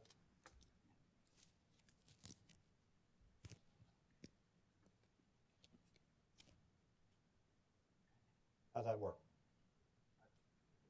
I think that's better, Commissioner Belzer. Producers in the back, It is for me. I'm just not sure that even people in the room can hear. could you run a short test, Mr. Rooks? Test. My understanding from them is it's better. Yes. Okay. Sorry about that. It's not your fault at all. Mr. Rooks, if I may draw your attention back to the question of the rate impact on customers. What is the rate impact on the small general customer class of the rate increase you're seeking in this docket? So that increase is closer to, if we're just specifically targeting fuel, it's closer to about 6.3%. All right, sir. And how about the medium class, which would be the larger commercial class? Let me say that commercial number is a medium general service type of increase. That 6.3% that I quoted to you earlier for small general service, and it's probably better. Let me go ahead, if you'll indulge me a minute, I can get all of this on the record, the different increases that we have here. That'd be helpful. That's all I'm after. Okay. So for fuel only, for the commission, this is just the impact of this fuel proceeding. The increase is 5.19% for residential customers, and that's equivalent to $6.53. For commercial customers, the impact is about 6.3%, and that's on a 500 kVA load and 150,000 kilowatt hours a month. And then for industrial customers, for fuel only, the increase in this proceeding is 9.95%. And then also, the company has a pension filing before this commission this spring. And so if you combine the impact of fuel, DSM, and pension, the residential percentage increase is about 5.45%, and that bill amount is $6.87. And then that commercial number is 6.24%, and the industrial number goes to 9.4%. And currently, just to give the commission a frame of reference, residential customers are paying around 12.5 cents a kilowatt hour, and these commercial customers are paying about 10.3 cents per kilowatt hour, and the industrial customers are paying around 6.3 cents a kilowatt hour in that list of impacts. So just wanted you to have that for a frame of reference. Excellent. Thanks. Exactly what I was looking for. Thank you. Now, if my math is correct, the fuel factor, if you will rise from 2.413 to 3.032 if your request is granted, correct? For base fuel. Base fuel. Correct. All right. Now, I'd like to draw your attention, if I may, to Exhibit 1 of your testimony. Sure.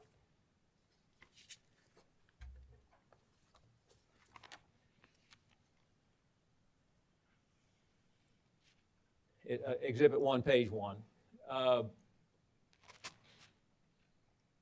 If I understand it correctly, Exhibit 1 basically is, if you will, a spreadsheet demonstrating what the actual fuel costs were for the period January 2021 through December 2021. Is that correct? Correct. And then Exhibit 1 of your testimony contains a forecast of the fuel costs and balance from January 2022 to through April 2022. That's correct. All right. And so in your fuel proceeding, we look back at the preceding calendar year, in this case 2021, and then at some point when you file your testimony, you base your estimate or your forecast of your fuel factor based on some future costs that have not yet been incurred, correct? Forecasted costs. That's correct. All right. So here we're looking at 4 months of forecasted costs: January 2022, February 2022, March 2022, and April 2022, correct? That's right. All right. Now, just to help me, if you would you look at the April 22 column? Okay. And if I'm reading your testimony correct, and I'm reading this chart or a spreadsheet correct, if I come down to line 29, fixed capacity charges and adjustments, and run my eye all the way over to the April 2022 column, I would see on that line $69,321,718. Am I correct? Yes, that's All right. right.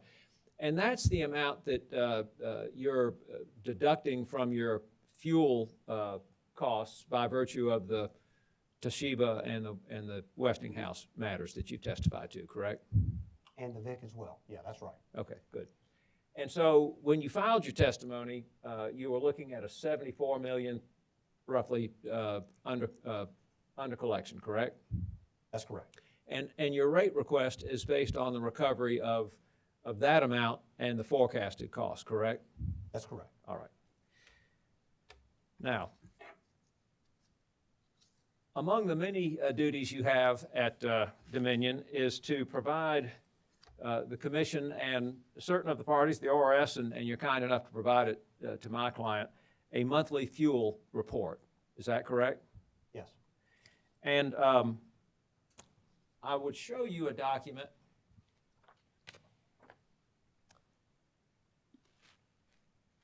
over your signature dated April 6, 2022, and ask if you recognize it.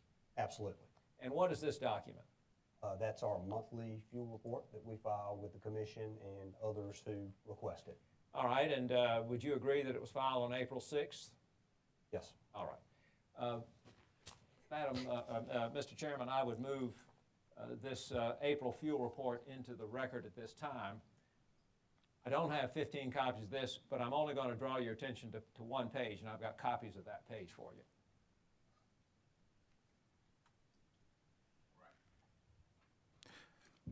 So do you want the entire report introduced into evidence or the one page? Well, I thought I ought to put lay the foundation, put the whole report in, and then I would simply I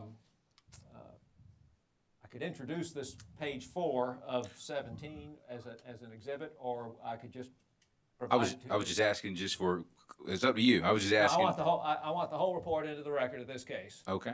Have you shared it with the other I've attorneys? shared it with Mr. Richardson and Mr. Knowles. All right. That report will be marked and entered into the record as hearing exhibit No. 4. All right, very fine. Mr. Rooks, may I hand you page 4 of that document? Sure. It has the filing code on in the margin, and I thought I would just for demonstrative purposes, I'm handing to the commission page 4 of 17 of the April report that just went into evidence. And I would like the witness, and I would recommend that the commission keep Mr. Rook's Exhibit 1, page 1, handy.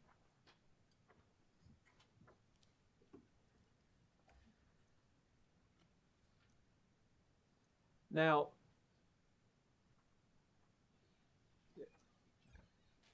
Mr. Rooks, this page 4 of 17 of your April fuel report is a similar format to Exhibit 1, page 1 of your testimony. Is that correct? It is. But as we look at the page 4 of 17, we see that it shows actual fuel costs for the months of May 2021 through February 22. Am I correct? That's correct. And it shows forecasted cost for March 2022 and April 2022, correct? That's correct. All right. And so is it fair to say that since you filed your testimony in this case and filed your Exhibit 1, that you have 2 additional months of actual experience in fuel costs, correct? That's correct. January and February of this year. Very fine.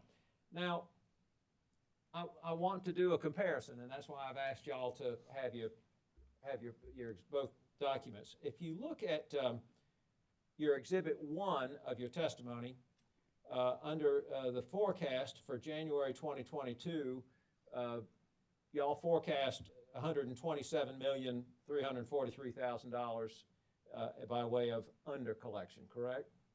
For the month ended January 2022. Yes, sir. Correct. And what was your actual experience, however, looking at page 4 of 17 of your April fuel report? So the undercollected balance was $147 million. All right. And you've been here for the whole proceeding, haven't you? I have. And you were here when Ms. Jackson testified, were you not? Yes. And would it be fair to say that that the difference between your forecast and your actual is attributable to these gas prices that she testified to? Certainly. And I will say, for the commission's and everyone's interest, that when we presented our forecast on February the 7th, it was based off of a December 8th gas strip, which ranged from around $3.24 to $4.20 a decatherm. And obviously gas prices right now are well higher than that. And they've been higher, they were as high, I forget what they were in January, but perhaps February they were over 6, correct? Yeah, at last check, they were over $6. All right, same drill. Look at February 2022. First, we'll start with your forecasted amount, February 2022, on your Exhibit 1 of your testimony. You were looking at an under collection of about $133,489,000. That's correct.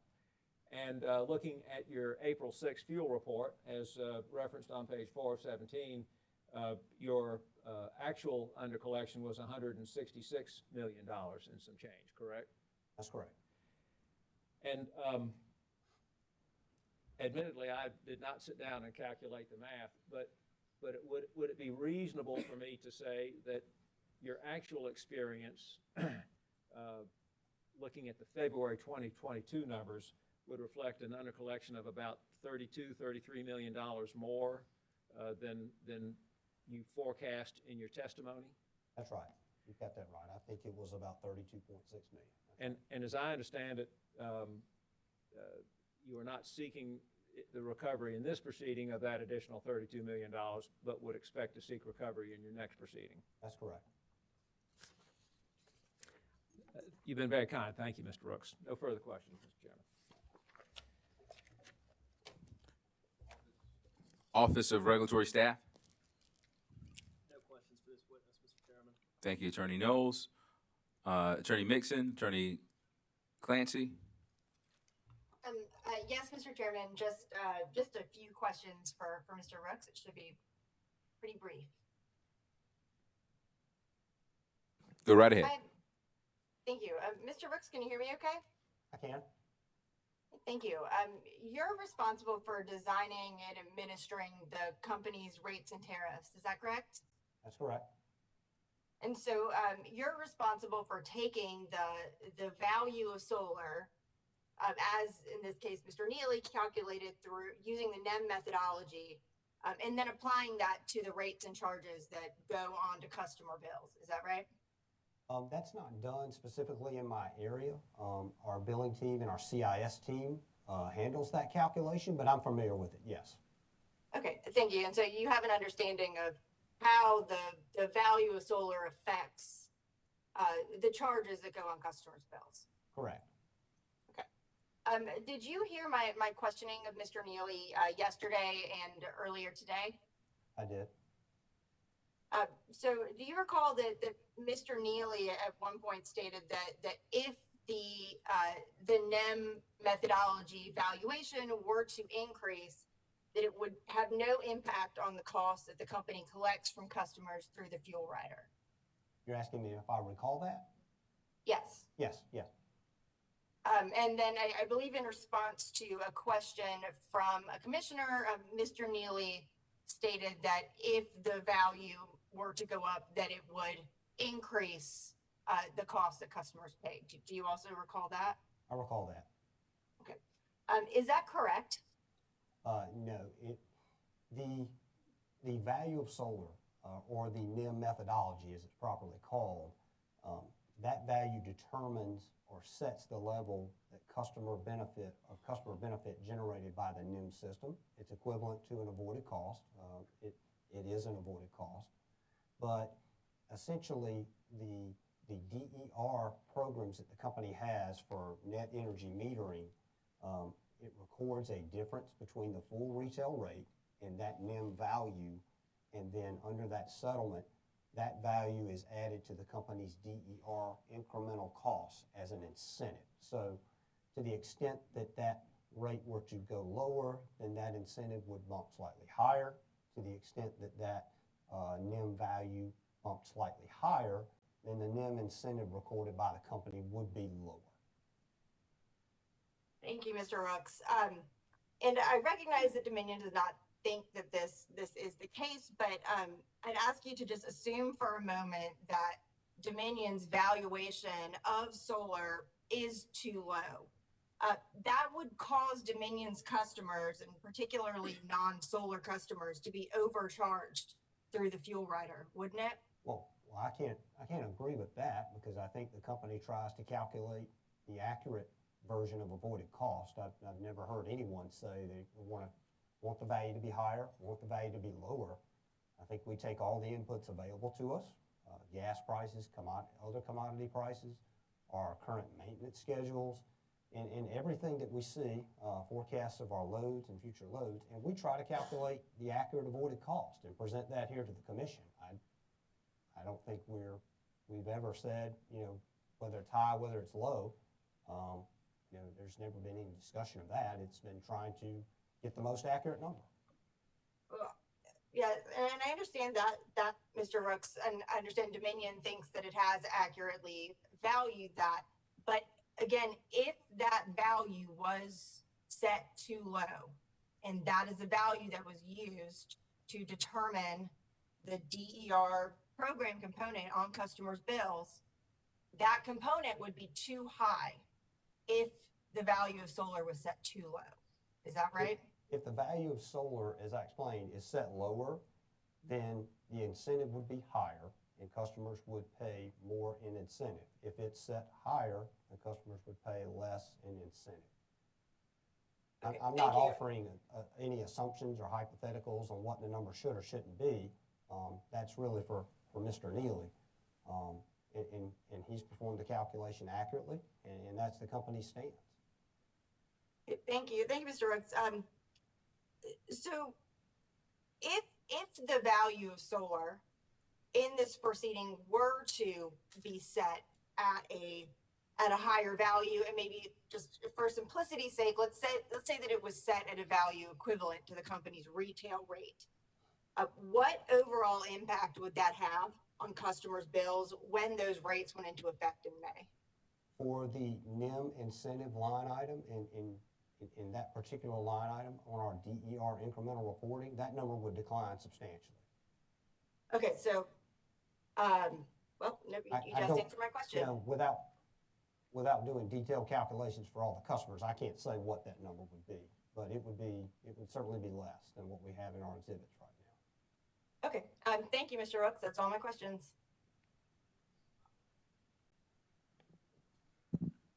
Commissioners, questions for Mr. Rooks? All right. Mr. Chairman, Oh, Vice Chair Belzer. I want to thank you. Good morning or afternoon, Mr. Rooks. Afternoon. Just to follow up on that line of questioning, if the NIM value was set at the solar, or the retail rate, and you said that the fuel, which component would go down on the bill? It would be, I can't tell you that the component would necessarily go down on the bill. Assume it will. Right now, we have two customer classes that are capped out. Okay. So they're already at their levels, so I can't say with certainty if a reduction in that NIM incentive line would in fact reduce the charges. Does that make sense? Yes. And when you say, let's just make sure we're clear here on the record, when you say capped out, tell me what you're talking about there. The statutory caps in the Distributed Energy Resources Program Act And are $1 a month for residential customers. It may be stated as $12 a year, I believe, annually in the legislation or in the law. And then $120 a year for commercial customers, and then $1,200 a year for industrial customers. Okay. So two of those classes are paying at that maximum level at this point. And that's a separate line item on the bill? It is. Okay. And that's for DER recovery? Correct. It's, okay. I believe we label it on bills as renewable energy resources charge. So that would be the line item on bills. So if following previous line of questioning, if the value of solar went up, let's just talk hypothetically. If the value of solar goes up, what was going to go down? Well, let me see if I can help here. If we can turn to page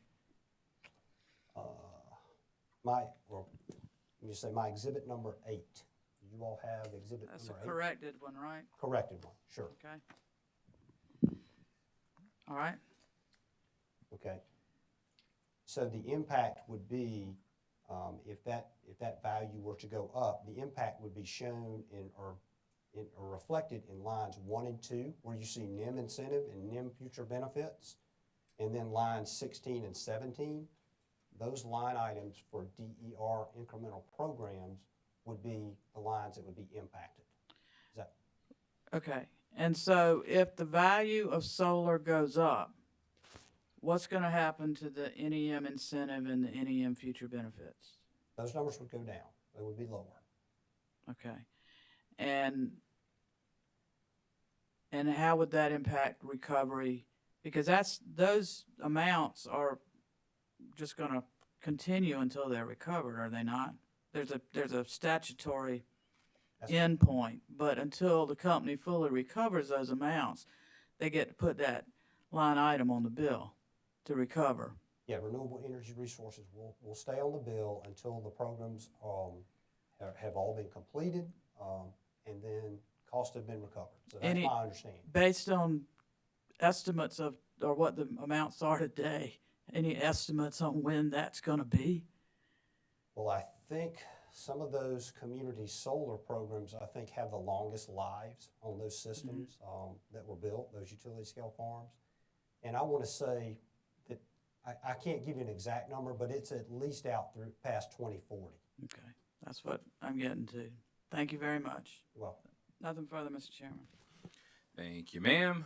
Chairman Williams. Commissioner Williams. Thank you. Mr. Rooks, thank you for being here.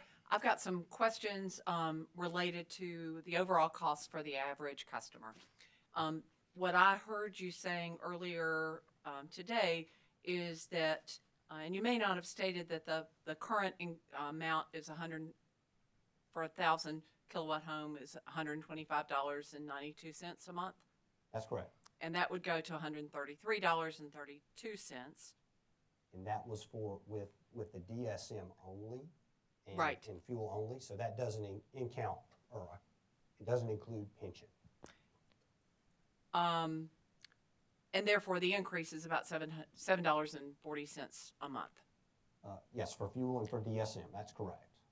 With the Toshiba settlement, if I read your testimony right, is it true that the true cost, if we did not factor in the Toshiba settlement, is the true cost $10.40 a month?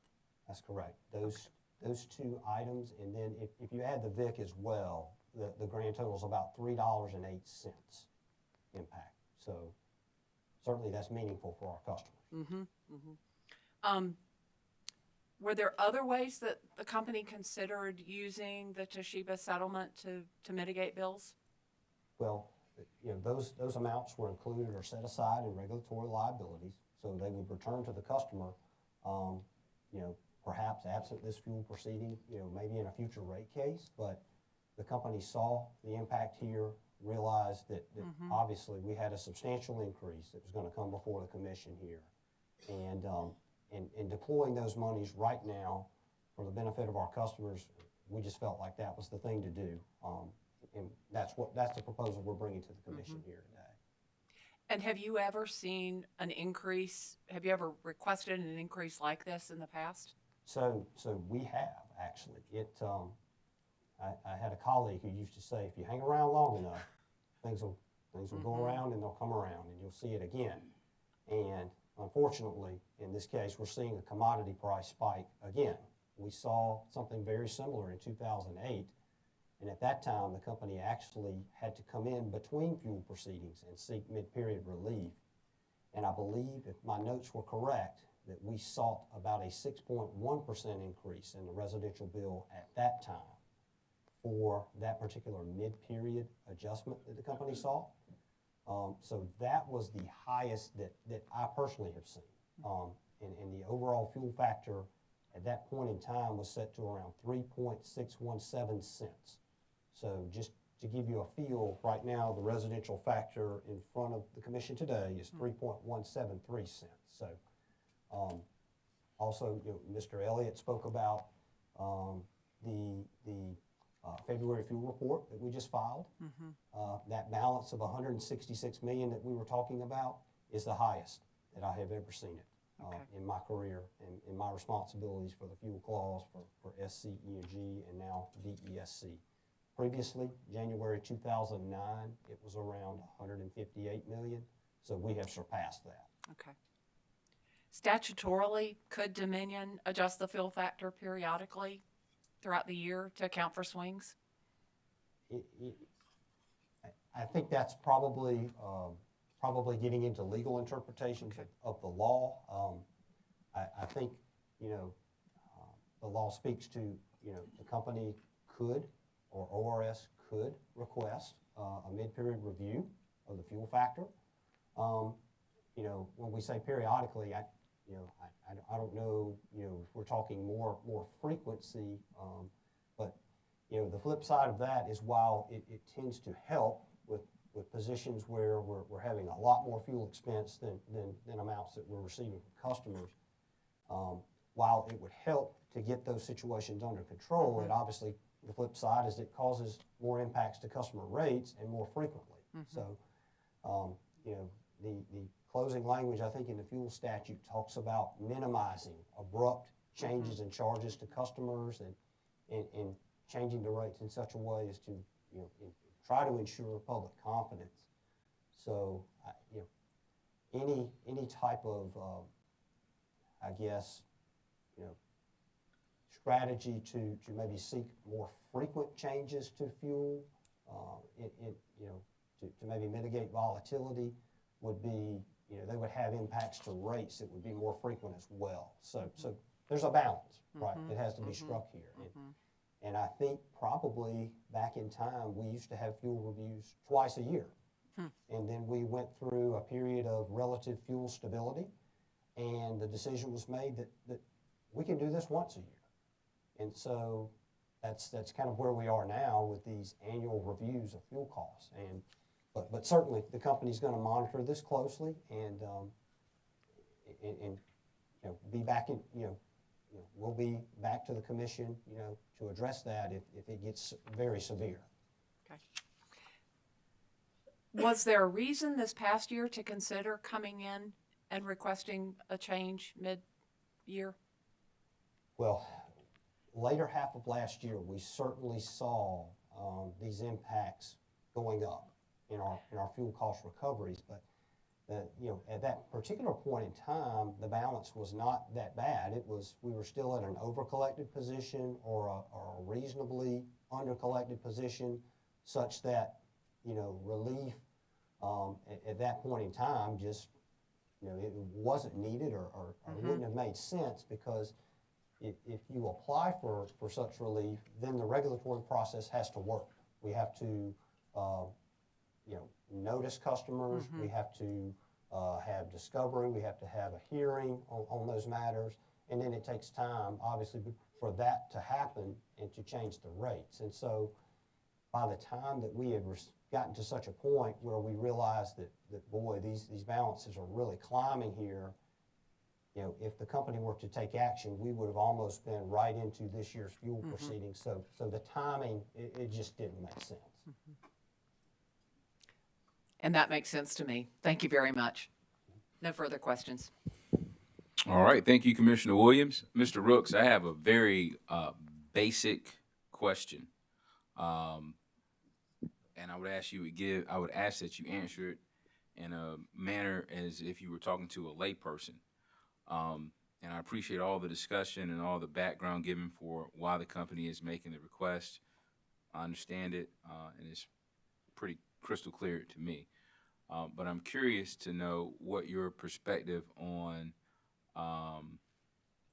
if any, on how the company could reduce the impact on ratepayers at all in this particular case while protecting its interest under the law. So I'm glad you asked that question, Mr. Chairman.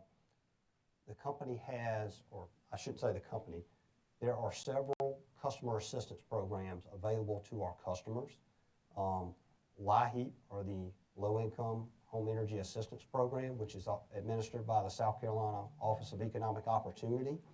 We have Energy Share, which is funded by Dominion Energy shareholders, and also administered by the South Carolina Office of Economic Opportunity. We have the company's Good Neighbor Fund, which is funded by employee and retiree contributions. And then there's a South Carolina Stay Plus program, which is administered by the South Carolina Housing Authority, and a South Carolina Homeowners Rescue program, which is also administered by the Housing Authority. And I just wanted to say that, you know, per a call that I was on last week, we understand that there's more than $300 million in funding available to help those customers who are struggling to pay their bills right now. So I would encourage customers, you know, out there right now, if they're listening, if they're watching, if they're struggling, to call us. And I've got our number here. It's 251-7234, or they can also go to www.dominionenergysc.com/assistance. And last week, as I was speaking with our customer service personnel, I went out to that website and did not realize it was there for the first time, and it is extensive. And the company really goes to great lengths to try to help those customers in need. And so we don't administer these programs, we don't determine the eligibility for these programs, but we certainly are able to get customers in contact with those folks, those agencies that can help them. So I'm not sure if that answered your question, but I just wanted this commission and certainly any customers out there watching to know that there's help. There's assistance available for those customers that are struggling to pay their bills. And what I would also offer is that, in minimizing the fuel cost, you've heard here the company's efforts towards economic dispatch. That goes on a 24/7 basis.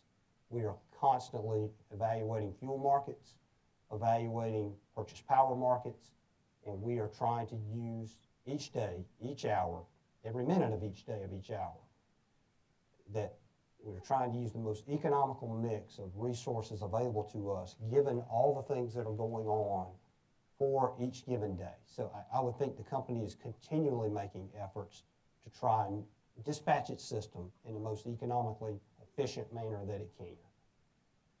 And I'm not sure, I hope I answered your question. Yes, you did. Thank you. Commissioner Thomas. Thank you.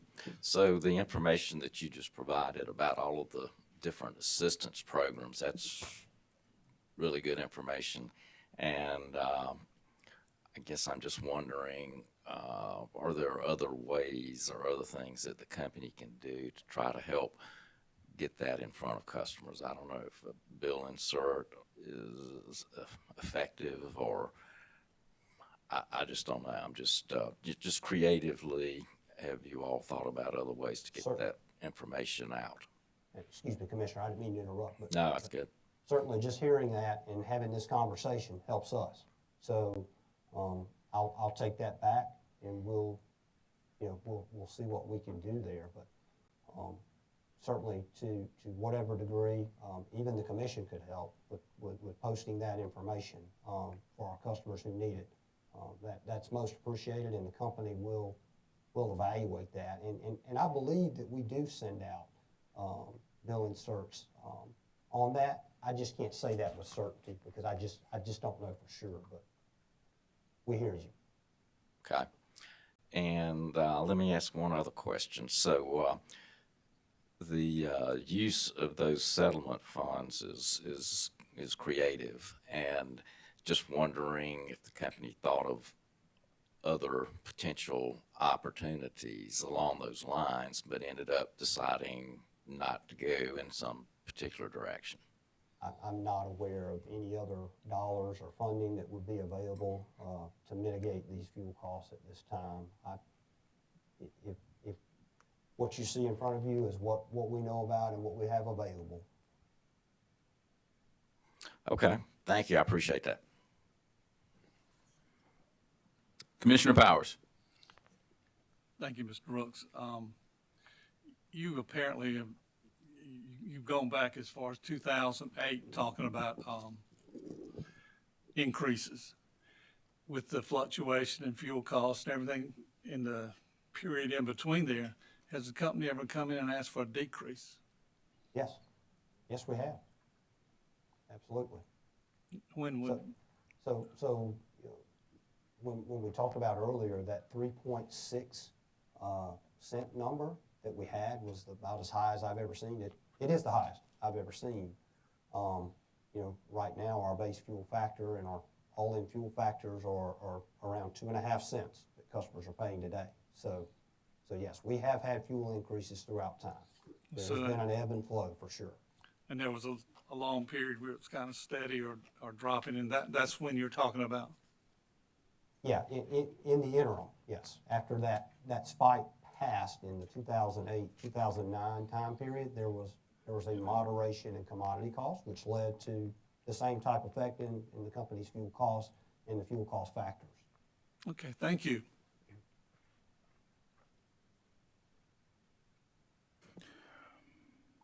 All right. Are there any more commissioner questions? Hearing none, any redirect? No, Mr. Chairman. All right. Mr. Rooks, thank you for your testimony. You may step down and you are excused. Ladies and gentlemen, it's a good time to take our lunch recess. Mr. Chairman, that does conclude the company's case. All right. Thank you very much, gentlemen. Okay, so when we get back from lunch, we're going to hear from